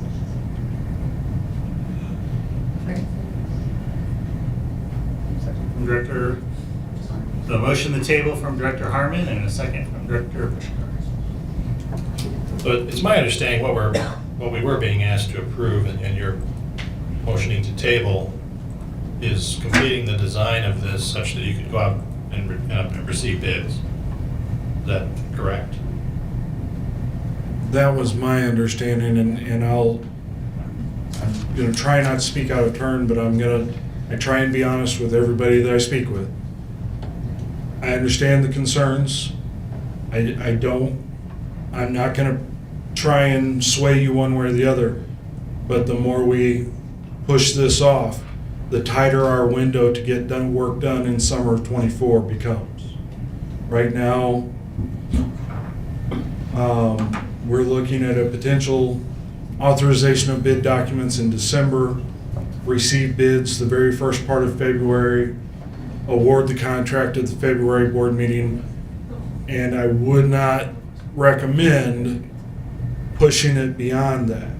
Now, we don't have to have a decision tonight. We still have a little bit of time, about 2 months between now and December 21st. We still have time to get the documents done and make any adjustments that you have, but don't push me off push us off too far. We'll come back and present whatever you need. If you need to tweak scope, budget up or down, that's fine, but just be aware we're running out of time to hit next summer for security vestibules. Maybe just a quick question there. I think you said earlier that we could even bid out theoretically all these packages and then come back and say which ones do we like and which ones not, whether it's the expanded or the original. The suggestion was potentially bid the shifted or expanded scope as bid alternates, but as part of one group package with security vestibules. We could do that, and then you would have the option at the time that you review and award a contract to say, okay, here's cost for the base bid for the security vestibules, and here's a bid alternate for these expanded areas. We could do that as well. And I'll offer this, President Bertrand. So really, as part of our process in terms of bringing a schematic design to you, we'll bring you the information, the data, and the why behind it. If you want to amend, that's obviously your right as a board. But what I would offer is, at least if you're going to amend it, amend the Fairmount scope as an alternate. Maybe go ahead and continue developing that from a design standpoint, because obviously we're going to have to come back to you and present at least construction documents for your consideration as we flush some things out in terms of the design development piece. Have that as an alternate, but still continue moving forward on the secure vestibule part of the work. So, sorry, the public can't see this. The stop sign slide of all the places that the board approves. But so I think we're in this schematic design, step 3 is where we're approving schematic design at the motion. That is correct. So yes. then the architects will go through, do the design, and then we would do another vote before we go out to bid, or we would come back to you at once construction documents are ready to go. Are ready to go for your approval to go out to bid. So we would approve then going out to bid, and then obviously we would approve the bids after they're received. Yeah, correct. Because then we'd come back to you with the results of the bids, and then we can board can make a decision on how to proceed there. And just to highlight, this one is unique, and Wade did note it on slide 24, that given the nature and size of this project, normally we would have that design development presentation to show you. If it would be at your pleasure that we would still do that, then certainly that special meeting could be that event for us. Given the discussion that's taken place tonight, I would probably, we showed the option or showed it as going from schematic to approving the bid documents, but given the discussion and the concern raised, I would recommend having that design development stop sign in there on this project. Sometimes when we go through this process, it's such a small project, you don't necessarily need the design development step, but given our discussions, I think it's probably would be beneficial. We can go back as part of our group and really look at again the numbers that we've presented. Maybe we fine tune some areas and say, maybe we can wait on that. Maybe we can scale back a little bit on that and do that from our standpoint of, if you want to call it pre-value engineering, to make sure we're not spending too many dollars. We can do that. I'm going to be here, or will be here for the November 16th meeting for updates on Henderson and Fairmont. Make it a package deal. Okay. That would have shown the decrease, because I just want to make sure I'm understanding. That would have shown the decrease in that other price because some of the projects we would be bidding out now instead of later. Is that right? When we come back for the November 16th meeting to present Henderson and Fairmont, we'll back out the numbers that we discussed earlier that would be shifted to this package if you decided to go that way. Okay, that's what I And I can thought. pull those out, Barry, say, here's this, if you move it, here's the cost of the security vestibule if you shift this scope in, and then here's the deduct in Fairmont and Henderson if you put it in security vestibule package. So That's what I wanted to hear. yes, absolutely. Thank you. So my concern with the motion to table, and it's certainly your job to tell us the schedule risk if we do that, and so I appreciate that. It sounds like a lot of the questions we would have in 2 weeks or something wouldn't be able to be answered unless they go with the next, unless they further design a little bit, get some better cost estimates. Maybe that's not the right assumption, but.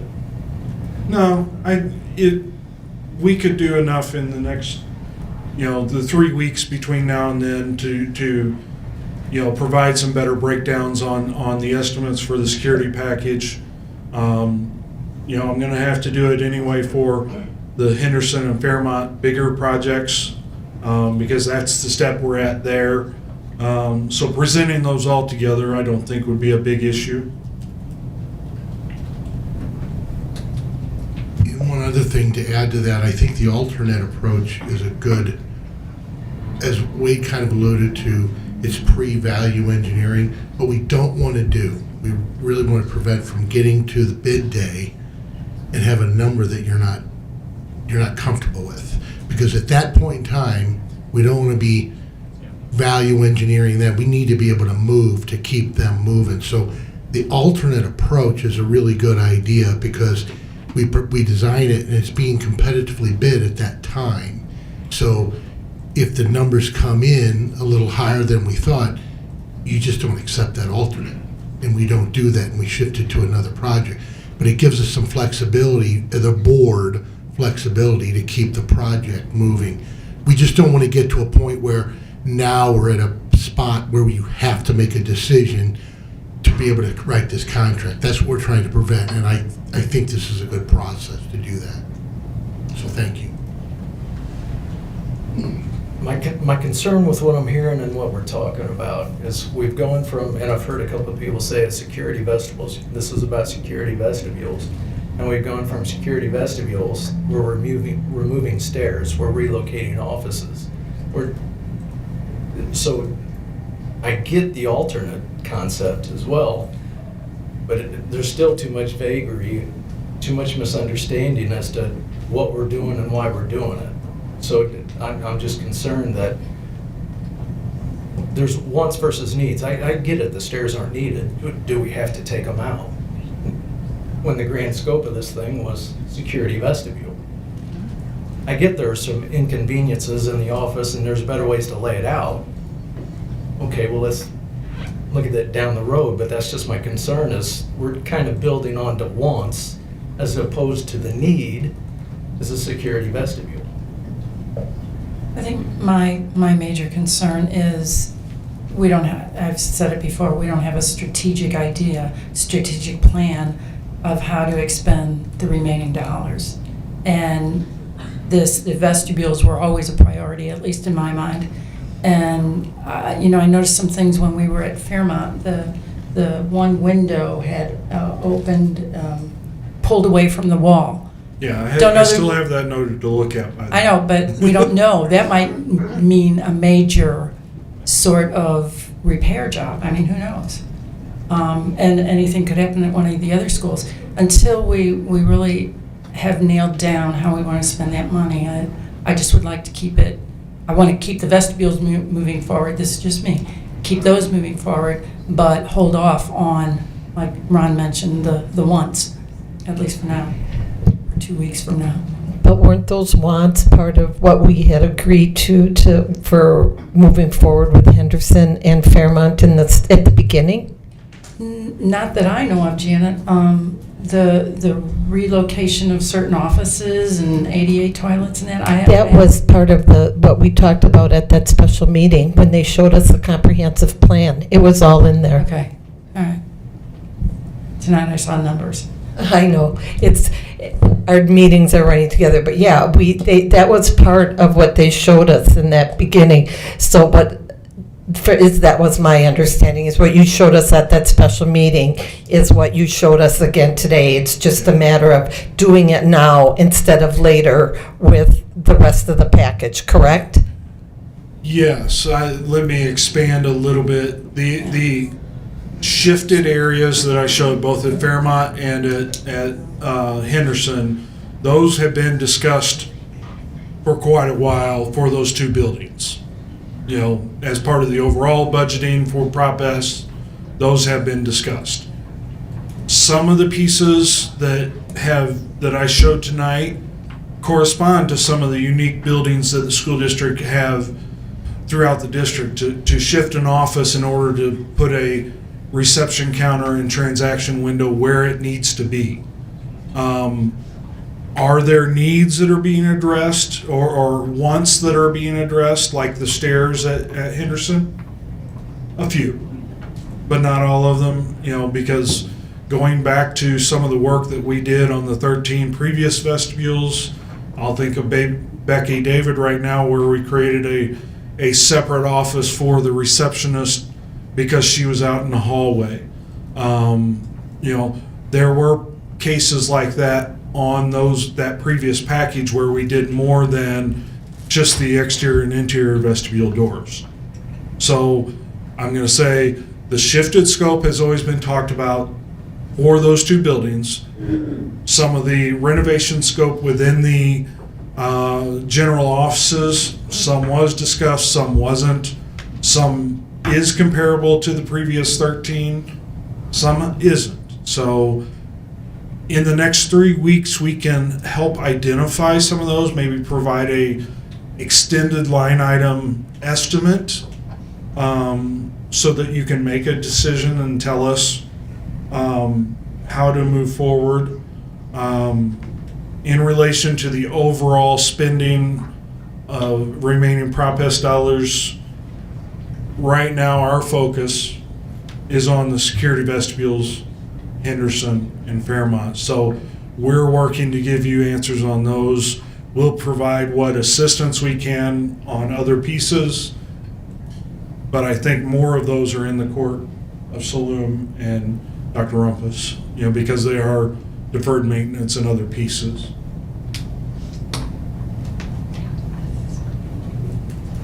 Thank you very much. Any changes to our motion on the table to table?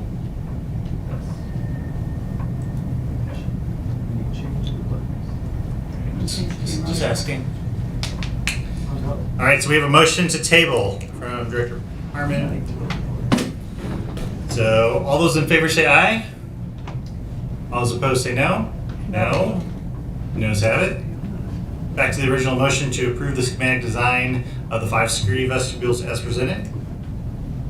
All those in favor say aye. Aye. All those opposed say no. Ayes have it. May I clarify the motion? Yes. Or just for my own purposes? We will plan on presenting at the November 16th a design development update to this. Just, we'll continue to move forward and update you at that time, so. Appreciate it. And then we can make the decision on the shifted or expanded scope at that time. That would be great. Would be great. Thank you. President Bertrand, may I recommend a 5-minute break and excuse Everett and his family and thank them Yes. for staying as long as they have? I mean, he can stay if he wants. No. If he's committed.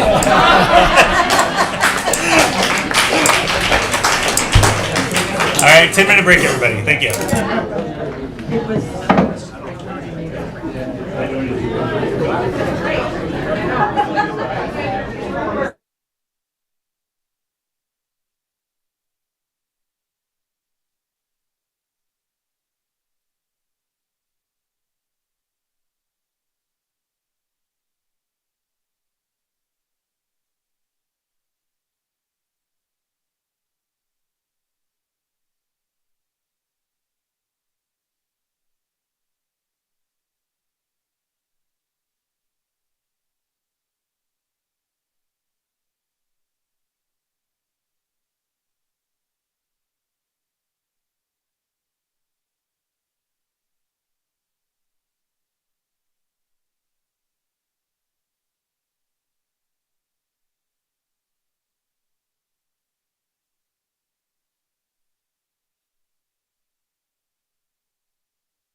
All right, everybody, we're going to get started once again.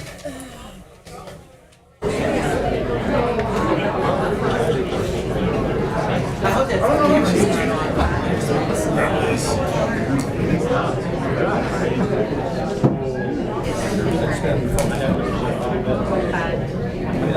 right, up next we have an academic update from Dr. Buckman. Good evening. I'm so glad so many of you came for my presentation tonight. Everybody stayed. It's good news. Tonight we have a little bit of an academic update to share with you. I will stick to my notes. I've had a few requests to cut some slides in the event of time, and I've told them, no, this is the most riveting part of the evening. We are the One Howell family, and we are going to stay for this. All right, so before I start, I do want to give a quick shout out. Mr. David Brothers is in the audience tonight, and Zach Brady. David is our director of assessment, and Zach Brady is our data analyst. And the two of them spend a great deal of time taking in all the raw numbers that we receive and then turning them around in a way that buildings and leaders and district staff are able to digest the numbers and use the numbers. In his role, David spends a ton of time looking at the data, analyzing the data, finding those trends, finding those highlights, and then having follow-up conversations that result in those next steps that we take. And so he's also our resident MSIP 6 expert, which we'll be talking about a little bit tonight, and just want to take a moment to honor all of them as I present much of the numbers that they come up with for us. All right, so as you know, DESE uses MSIP 6 as their accountability system. And under this new system, districts are measured against performance metrics that you see up on the screen. Those are about our student outcomes. And then we're also measured against some continuous improvement metrics. And those are really about the quality of the work that districts do in terms of continuous improvement. All of that information is used to determine what's called our annual performance report, or the APR for the district, and that informs the accreditation and the classification decisions that the state makes. And so these performance metrics make up about 70% of our APR, and then the continuous improvement metrics that we'll talk about in the spring, those make up about 30% of our APR. So tonight we'll take a look at our status, which is how our students scored on the spring of 23 state assessments, our overall performance, and then the performance of our student groups. We won't talk about growth tonight because we don't have that data back yet from the state, and they haven't indicated when we'll get that, so we'll be sure to share it with the board once we do have it. We'll talk about our success-ready students. For that, we look at our college and career readiness assessment, so we have ACT data to share with you tonight, and then we'll also take a look at the state also takes a look at the student completion of advanced coursework. So we'll look at our AP data, or advanced placement data tonight. The fourth column up there is graduation rate, so the percentage of our students who graduate in either 4 years or 5 years. And then the final one is the graduation follow-up. That's what our students are doing 180 days or 6 months after they graduate. We contact students. If we can't get the students, we contact a family member, and that helps us figure out what kids are doing after graduation. Clicker here. So as we've mentioned, DESE hasn't released all of the data yet, but we did want to share with you the information that we do have. While we have proficiency rates for our students, we aren't yet able to access that data for other districts. So tonight we'll focus on what we do have, which is our student data compared to our past performance, and also the state averages, how the average Missouri student is doing. We'll start by looking at our data that the state provides us around MAP and EOC tests, specifically for English language arts. This slide shows our overall MAP and EOC performance for ELA combined into a single data point. This assessment is given to all of our students in grades 3 through 8, and then also English 2, and that's typically taken in 10th grade. In the chart, the lighter blue bar represents the overall student performance for the average Francis Howell student. That's the bar you see on the left. The middle bar in the chart, it's kind of the darker navy bar, that one represents our students who fall in one of the state designated student groups. And so those groups are students with IEPs, students who receive free reduced lunch, our Hispanic students, our African American students, and our students in the ESOL program. And then the far right bar is the gold bar, and that bar represents the average Missouri student performance. So you can kind of compare those. When looking at the data, you'll notice students who fall into one of those state-designated student groups are performing almost as well as the average Missouri student, which is a great celebration for our kids. You'll also see that in ELA overall, we saw a slight increase from last school year. This slide shows the data of our students, the typical Missouri student, and then our student group students for each specific test that's given in ELA. Something to note, our students who fall into the student groups, again, in each of those areas, they are performing just as well and at times even better than the average Missouri student is performing. When looking at the data compared to last school year's assessment data, we saw gains in 3rd grade, in 4th grade, in 5th grade, and then also in English 2. 4th grade specifically shined with a 10-point gain over last year. And again, these are our students who are scoring in that proficient or advanced category. We're pleased to see the gains in English 2, considering how high they performed last year. To see that they saw gains over that is, again, a big celebration. When we did see some decreases in middle school at 6th, 7th, and 8th grade ELA. However, their scores are still very strong overall. And as we've started to dig into that data, a couple things that we noticed is that students were assessed over some standards last year that they typically aren't assessed over. And so as a result, we're working to do some work to realign some of our priority standards, take a look within the curriculum where we cover those priority standards, and we believe that that work will have a positive impact on our scores. We're also putting some additional supports in place in the area of grammar and also vocabulary on the assessment based on the assessment data. And again, we believe that that'll help not only our middle school scores, but we think we'll see some gains in the other scores as a result of that work. This slide shows our overall performance in the area of math across the district. So this would be all of our students in grades 3 through 8, plus Algebra 1 and Algebra 2. This past year, we also had a group of students who took the geometry EOC for the very first time. As you can see, we saw a slight increase from last year. Like the first chart, you'll see the lighter blue bar for the overall Howell student, the darker navy bar for our students who fall into a student group category, and then the gold bar on the right for the average Missouri student. Like I mentioned with ELA, you'll notice students who fall into one of those state designated groups are performing on average as well or better than the average Missouri student. And again, we saw that overall increase in math. This slide shows the Francis Howell data compared to the state for each of those specific tests that students take in math. A few important points to note that are a little unique with math data. When you are a 6th grader, all 6th graders take the same assessment. They take the 6th grade math assessment. In 7th grade, most of our students take the 7th grade MAP test, but we do have a small group of advanced students that take the Algebra 1 assessment as a 7th grader. And then in 8th grade, again, most of our students take the MAP test. About 30 to 40% of our students will take the Algebra 1 EOC, and then that small group that took algebra as a 7th grader will then take the geometry EOC as an 8th grader, where in the past, that high achieving group that would have taken the 8th grade assessment, now they're being pulled out into that geometry assessment. It's about 100 students, just to kind of give you a little bit of perspective. This is the same group of students who go on to take the Algebra 2 EOC once they hit high school, because they are required to take one math EOC once they're in high school. Compared to last year's scores, we saw increases in 6th grade, in 7th grade, and then in Algebra 1. 6th grade shined with an almost 10-point gain over last year's scores. We saw a little bit of a dip in 8th grade, and we believe that that could be in part because those students were pulled out to take the geometry exam, and those are some of our higher achieving students. In the past years, they would have taken that 8th grade test, so we think that could be part of what's impacting the data. Our curriculum department is currently working through a process of developing a new curriculum for Algebra 1, Geometry, and Algebra 2. They are also working through the resource selection process to select new resources for Algebra 1, Geometry, and Algebra 2. If they're able to make a decision on a resource without the need for a pilot, we hope to bring that recommendation forward in the spring. If the team is unable to make a decision and they feel like they need to pilot something, then that would be a little bit of a later request that comes before the board.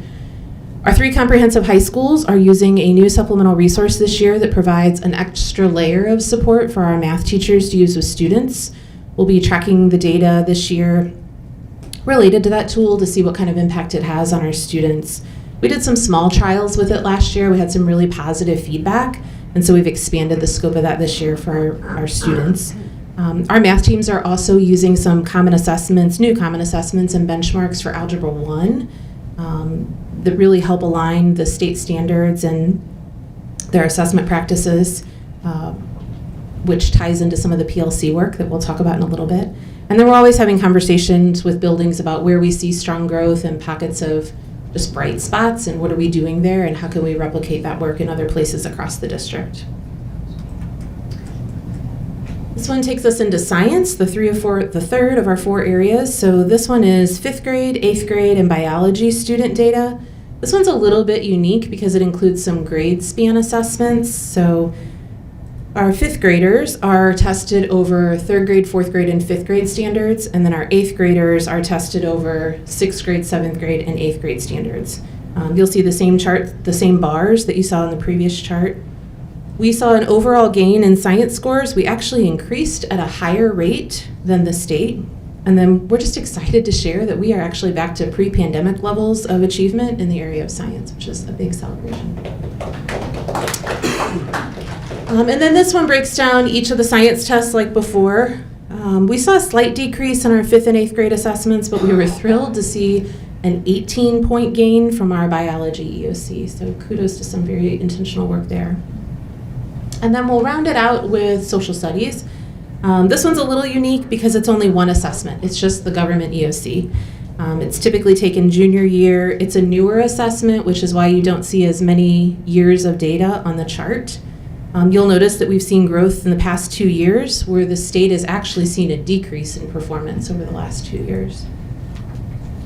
Like other areas, we continue to outperform the average Missouri student, and our student group performance is comparable to the average Missouri student. All right, so that kind of wraps up all of our academic achievement data for the first indicator when we looked at those different categories within MSIP 6. Our second indicator is our success-ready students. So this measures our students' readiness for the next phase of life. For this indicator, DESE looks at 2 things. They look at performance on college and career assessment, so the ACT, the ASVAB, the ACT work keys, and then they also look at participation in advanced academic or career-oriented experiences. And so for that, we look at AP courses, dual enrollment, dual credit. The data I have for you tonight is our AP. So we'll take a look at that first one, the performance on the college and career assessment. So this is our ACT performance. This is just one of the assessments students can use. However, it's obviously the most popular among our student body. So this slide shows the ACT composite data as it's given to us directly from ACT. This is based on the student's highest ACT on file. So if a student takes it 3 times, this is going to show the data from their highest ACT score, not necessarily their last ACT score. You'll notice that Francis Howell outperformed the national and the state composite ACT scores, and we saw an increase in our overall composite ACT from last school year. A couple things that we know to be true. Our data clearly indicates that the frequency in which a student takes the ACT has a direct impact on their ACT score. We also know that the timing of when a student takes an ACT makes a difference. When we look at our Francis Howell data, we are able to see some clear correlations between those data points and our overall composite. This is a newer slide. Last year, I think we provided it in the online version, and we didn't spend much time talking about it, but this one really highlights the importance of students taking that ACT multiple times. This is why we continue to ask the board and are grateful that you support our juniors having the opportunity to take the ACT during the school day. And we're grateful for you tonight for approving the practice ACT to give our sophomores some exposure to that as well. The buildings are then provided some useful data that they can use this school year, especially from that sophomore ACT, to impact instruction, and then it just increases students' ability to be well prepared for that additional exposure. We'll transition into our advanced academic or career-oriented experiences data. So for this indicator, we'll talk about our advanced placement or AP data. Share. Friend up here. We know if you look at the last 5 years, on average, we have about 80% of our graduates going to a 2 or a 4-year college. Our goal really is for our students to access a college-level course before graduation. It could be an AP class, it could be to be part of our early college program. Currently, we have about 57% of our students taking at least one AP class before graduation. We offer a wide range of AP classes. You can take anything from AP Calc to AP Art History. We also know that success in an AP class is a clear indicator that a student has a reading or a writing level that's going to increase their likelihood of being successful when they leave us, whether that's college or career. We want to dispel the myth that AP classes are only for students who are going to college. Many technical manuals used in career and trade are written at that post-high school level. So when you take a look at this chart, this is going to show you the number of students who took an AP test, that's the blue bar, and then the number of exams that were written, that's the yellow bar. As you can see, we saw an increase in both the number of students who took an AP test and the number of exams written. The difference in the bar would just indicate that some of those students in the blue bar took multiple exams, which is why you see that yellow bar a little bit higher. And then the last piece of data I have for you around advanced placement is to share how our students scored on the assessments that they took. So this slide shows in blue the percent of students who scored a 3 or a higher on at least one exam, which was just under 76% of our students. And then the yellow bar shows the percent of exams where kids scored a 3 or higher, just over 72% of our students. As you can see, we saw an increase in both numbers, which means we're not only increasing the students taking advantage of the opportunity, but that we're also continuing to do well once they're in those rigorous courses. Graduation is up next. So this is the percent of students who graduate in 4 years, and we also earn points for those students who graduate in 5 years. This shows both our 4-year and 5-year high school graduation rate. So if you look at the 2019 column and the 4-year grad rate row, you'll see that 97% of our students graduated in 4 years. It's highlighted yellowish, a little hard to see. Oh, kind of up there. And then if you follow that on a diagonal to the second yellow box, you'll see that we picked up some additional students and ended with that class at 97.8% in the 5th year. That just means that there was a small group of students who needed just another semester or two to complete those graduation requirements. One of our points of pride is that we're able to earn all of our points from our 4-year graduation rate since it's so high. Many districts need that 5th year to get to their full points. If you were to look at the Francis Howell data for 2022, I'll leave this box over here, you'd see that 95.4% of our students graduate in 4 years, and that, if you follow that down on a diagonal, that bumped up to 96.4% by the end of the 5th year. Unfortunately, the state hasn't released their graduation data to us yet, but based on our previous averages, we have every reason to believe that this is going to continue to be a strength for our district. We did see a little bit of a decrease in our graduation rate for 23. We would just note that if you look at that 5-year grad rate, that's pretty consistent over the years. And then our final indicator is our graduate follow-up. So this measures the extent to which our students are pursuing a gainful opportunity once they leave us. And we earn points for graduates who are either in college, at a trade school, employed, or in military service. It basically means if you are at home on a family member's couch, we are not going to get any points for you. This data is generated from what kids are doing 6 months from graduating. So as you can see here, we saw a little bit of a shift. About 6% fewer students were choosing a 4-year college. We saw about a 4% increase in students going directly into the workforce after graduation, which again just justifies all of that work we're doing for career readiness, as we know we have more students taking advantage of that. So as I wrap up, overall, we always kind of wrap up with some celebrations, summaries, and then here are next steps. When you look at the overall score for each content area, we saw increases in proficiency from last school year. It's really a celebration since so many of our grade levels really are performing at a high level to begin with, and for them to continue to grow with that targeted work, it's just a celebration of the effort of our teachers.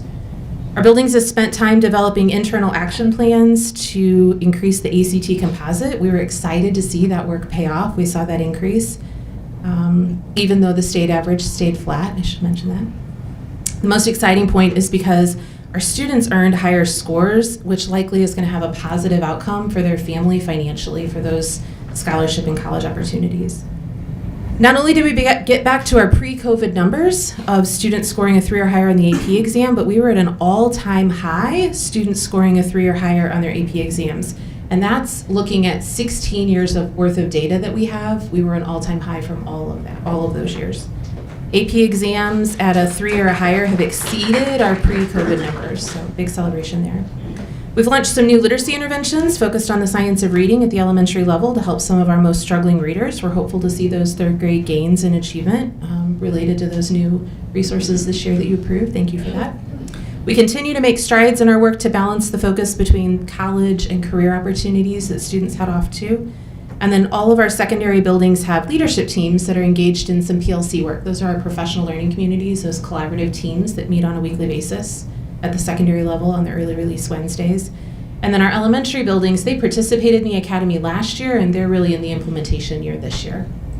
The celebration there is that our director of adult learning is in buildings to see those teams in action, and she continually comes back to say how much stronger the teams are, the level of conversation is different, that the concepts that they're learning, we're seeing that directly applied to the work, and that is going to have a direct impact on our student achievement. So huge celebration there.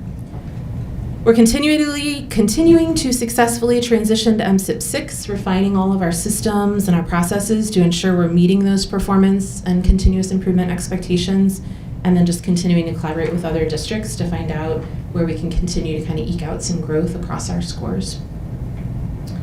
And then we talk about next step. You know, we've kind of noted ourselves as a district of continuous improvement over the years. So a couple things that we're focused on. All 3 of our high schools are using a new ACT prep resource. We believe that'll have a positive impact on our ACT scores.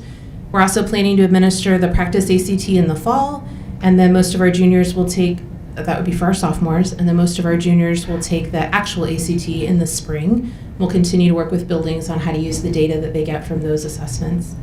Our curriculum team, as I mentioned, is in the process of rewriting the curriculum for those 3 secondary math classes and exploring those new resources. They are implementing some new benchmark and common assessments for Algebra 1. They're using a new item test bank to help PLCs align instruction and assessment to standards. And then all 3 of our traditional high schools are using a new tool that offers some practice and intervention opportunities for students both during the day and outside the school day if they want to access that. Each of our schools have developed an improvement plan that's really targeted on specific work that aligns with their unique needs based on the data from their building.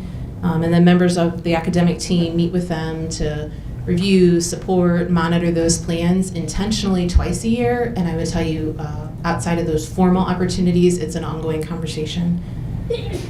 We continue to look for ways to expand our college and career readiness work, specifically that career readiness work, to ensure that students see that equal emphasis on whichever pathway that they choose. Our amazing team of content leaders are continually dissecting assessment results, identifying ways we can strengthen our curriculum to ensure that we're tightly aligned to state standards, that we're emphasizing those standards through the curriculum, and then monitoring the work of those internal common assessments and benchmark assessments. And ensuring that our teachers have the resources that they need to meet the needs of their students. And then under DESE guidance, number 6 there, we're in the process of completing the reading success plans. We believe that those will create some consistency, help us focus on student progress, and then increase communication with families for those students. And then as always, continuing to collaborate and grow with our collaboration from neighboring districts. One point of pride for me is that it is often a Francis Howell leader that's initiating those collaborative conversations between buildings, which I think is kind of a cool book to hang our hat on. And then, you know, as I wrap up, I always have to take an opportunity to give a little shout out to our One Howell family there. Those are our new teachers. I'm the lucky one that gets to stand at the podium and celebrate all of the success and the growth that we had, but as you know, it doesn't happen without the tireless efforts day in, day out from this group of folks here, our educators across the district. Our staff continues to show up every single day and build strong relationships with kids, make sure everyone feels safe and has a trusted adult at school. They're finding new tools every day to meet those ever-changing needs of our students. They continue to teach the curriculum in a way that allows us to continue to be one of the highest achieving schools, not only in our county, but really across the state. Most importantly, we are graduating kids who are prepared and ready for whatever their next step looks like. So As we celebrate the data tonight, it really is a celebration of our staff and those family members who support students making all of this data possible. With that, I am happy to answer any questions that you might have. Or quickly sit down so that you can move along. Questions, board? Yeah, just one, could you put that like in the shared drive or something so I could? Yeah, we will look at upload it for you. Yeah, Okay. absolutely. A lot of information. It's getting late. That's in the, yes. On the ACT data, Yes, sir. I remember seeing some news reports recently about how nationwide ACT scores had went down, but it looks like from the data we're showing, they were flat at 19.8.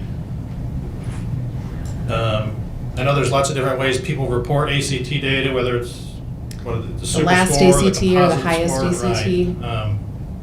Maybe that's part of it, but it was encouraging to see that we gained a little bit there. I think a little bit of cause, I don't know if it's really concern, maybe just a note, is that it looks like from the next slide, there's increasingly less and less students taking the ACT, and especially taking it multiple times.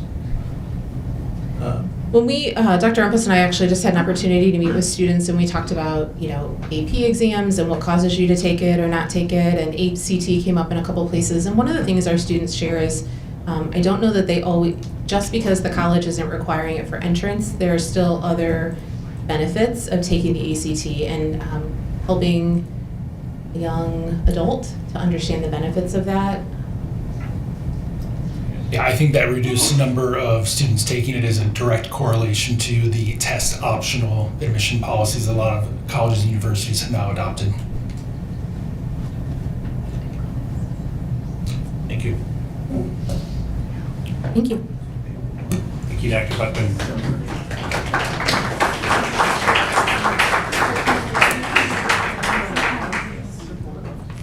Up next, just to point out, we do have a number of policies for first read posted for the public to view. If the public has any comments for the board, please let us know. We certainly appreciate those coming in and seeing those and reading through them. After that, now we go to superintendent comments. It is 10:26, so I'm debating how many of these to read. First, I wanted to say that I hope everyone had a great fall break. We're just coming back from that. I know Ms. Fruit started the night recognizing and thanking the employees that don't get the week off and are here either preparing our buildings, whether it's maintenance work, cleaning, preparing, people doing administrative work necessary for the district leadership or operations, and that we also continue off on vacation station during that time for our families that need the support. So the work is ongoing. We have some big news today is the Francis Howell High School varsity softball team beat Troy in the state. Yes. 3-2. And so tomorrow they will actually play Blue Springs South, the same two teams that played for the state championship last year. And so we're hoping for a different outcome than we did. That game is tomorrow in Springfield. This weekend is our district-wide speech and debate tournament that will feature all three of our comprehensive high schools. It actually kicks off tomorrow evening at Francis Howell North, and then they move over to Francis Howell High, where it takes place from 8 to 6 all day on Saturday. And we have a lot of people that have volunteered to help judge and be a part of that. Also on Saturday, we have multiple sports teams across the district competing in district and regional championships. Howell Central and Howell High will actually play each other in volleyball. We also on Saturday at Bryan Middle School is celebrating their 25th anniversary, so if anybody's available, they are doing an open house at 9:30 on Saturday morning. Related to that, earlier this month, Francis Howell North did a really large-scale alumni event to celebrate the last homecoming that would take place at North before moving to the new North next year. They had over 3,000 alumni that visited the building, got to tour to bring their family and walk through. They had alumni play with the Night Pride Band during the homecoming football game and had 25 previous homecoming king and queens come and be a part of that. And we actually have 3 of those pairs that are now married couples. And so it was a great point for them and their family to be here and see where they actually met. We are gearing up for our first Senior Pals event of the year. The Francis Howell School District Culinary Showcase will take place on November 9th. Registration is open for our residents 55 and over. It'll be an opportunity for our high school students to practice their cooking skills in a real-world setting. They'll work together to prepare meals, they'll do some desserts, and we'll have chefs here from the professional setting to support them and mentor them, and we'll be serving more than 100 guests at the event that evening, and we know that some of our board members will be in attendance. We also want to invite the public to attend a curriculum development event that we're hosting on Monday, November 6th at 4:45 here in this room. Our academic department has updated the curriculum development process to include additional opportunities for input and feedback from our parents, from our patrons, and from our staff. So they will come that evening and have an opportunity to get a short presentation outlining the curriculum development and revision process, and then they'll be able to move around and review several of the different content areas that are currently under revision for this year, to be able to fill out some surveys and to offer some feedback that they will take back to the committees. And so they are asking for people to sign up for that by November 2nd, just so we have enough materials and tables and things set up here in this room. The information is available in the most recent Weekly Howell and District Digest if you're interested in attending that event. We shared that we recently awarded a $300,000 safety grant from the Department of Elementary and Secondary Education. So we're excited that pretty soon we'll be able to talk about how we will utilize those funds to continue to do some safety upgrades at our schools at no cost to our taxpayers. We're excited to receive that. We've also rolled out a Stop the Prop campaign. You should be seeing those signs as you visit our buildings, just reminding our students and our staff and visitors that when you come into a building that all doors need to be closed, no doors should be propped open. It sounds simple, but it's such a key point in keeping our buildings safe and making sure that people are not getting access. And then the last thing, I just want to thank Dr. Buckman and her team. There are multiple celebrations related to our levels of academic achievement, both the ACT increase as well as the overall increase in the different content areas. We also recognize that there continue to be areas of opportunity and areas for us to improve, and that really is the work. I also want to thank our teachers and our school leaders who are focused on this each and every day and really trying to get better at that school improvement process and putting action steps and strategies in place that will help all of our students improve. Because at the end of the day, that's how those scores go up, is when we're helping all of our students be successful academically. So thank you, Dr. Buckman and the team, for the work that you do to support that at the schools. And we're excited to share that good news. And that's all I have for tonight. Thank you. Any board comments or requests? So I'm the only one. I'll keep it short, but I can probably reach out to you guys. But over the last, we just got back from fall break and just talking with some friends. I wonder if the administration could look at over the next several months, maybe coordinating with nearby school districts to schedule our fall breaks. Maybe this has already been tried on the same week with like Zumwalt and others, coming to some sort of a handshake agreement. There's always the person you know whose kids are in Francis Howell, but they teach in Zumwalt, and the weeks aren't the same. So maybe just something to think about for spring and fall break if it's not already been tried. And then second, regarding the Sunshine Data request, I mentioned a lot about it last month, and just want to give an update that I have reached out to all of the state legislators who have constituents within Francis Howell and asked them for ways to consider amending the Sunshine Law to prohibit the release of student data to any member of the public. So if that's of interest to anyone out there, please reach out to your own state rep and state senator and ask them to support that effort, which they all have in their inbox now. And some have already reached out and taken an interest. And then lastly, there is a little trick-or-treat event this Saturday, October 28th from 3 to 5 at Central Elementary. If you have elementary school kids, bring them on out for a short trick-or-treat there. I'll be there, and I have not yet invited any other board members, but I'll do so now if anyone wants to join me. Other than that, have a good night, everyone. Ken, do you have another comment? I had one more thing, yes. Vice President Cook just reminded me, related to the FERPA and the updated form. With the board's approval tonight, our hope is that by the middle of next week, we'll be pushing out communication to parents with the form to allow them to make updated declarations, providing a 2-week window to return those back to the district so that we can get that updated in our system. Other board comments? I'll just make one quick thing. Just a big thank you to all the teachers putting in all her work to produce the academic results that Dr. Buckman presented to us tonight. And thank you for everybody for hanging out with us tonight. Or like a motion. Motion to adjourn. To adjourn. Well, go through my paper test. Director Pushkar is first. Second. Director Cook second. All those in favor say aye. Aye. All those opposed say no. Ayes have it.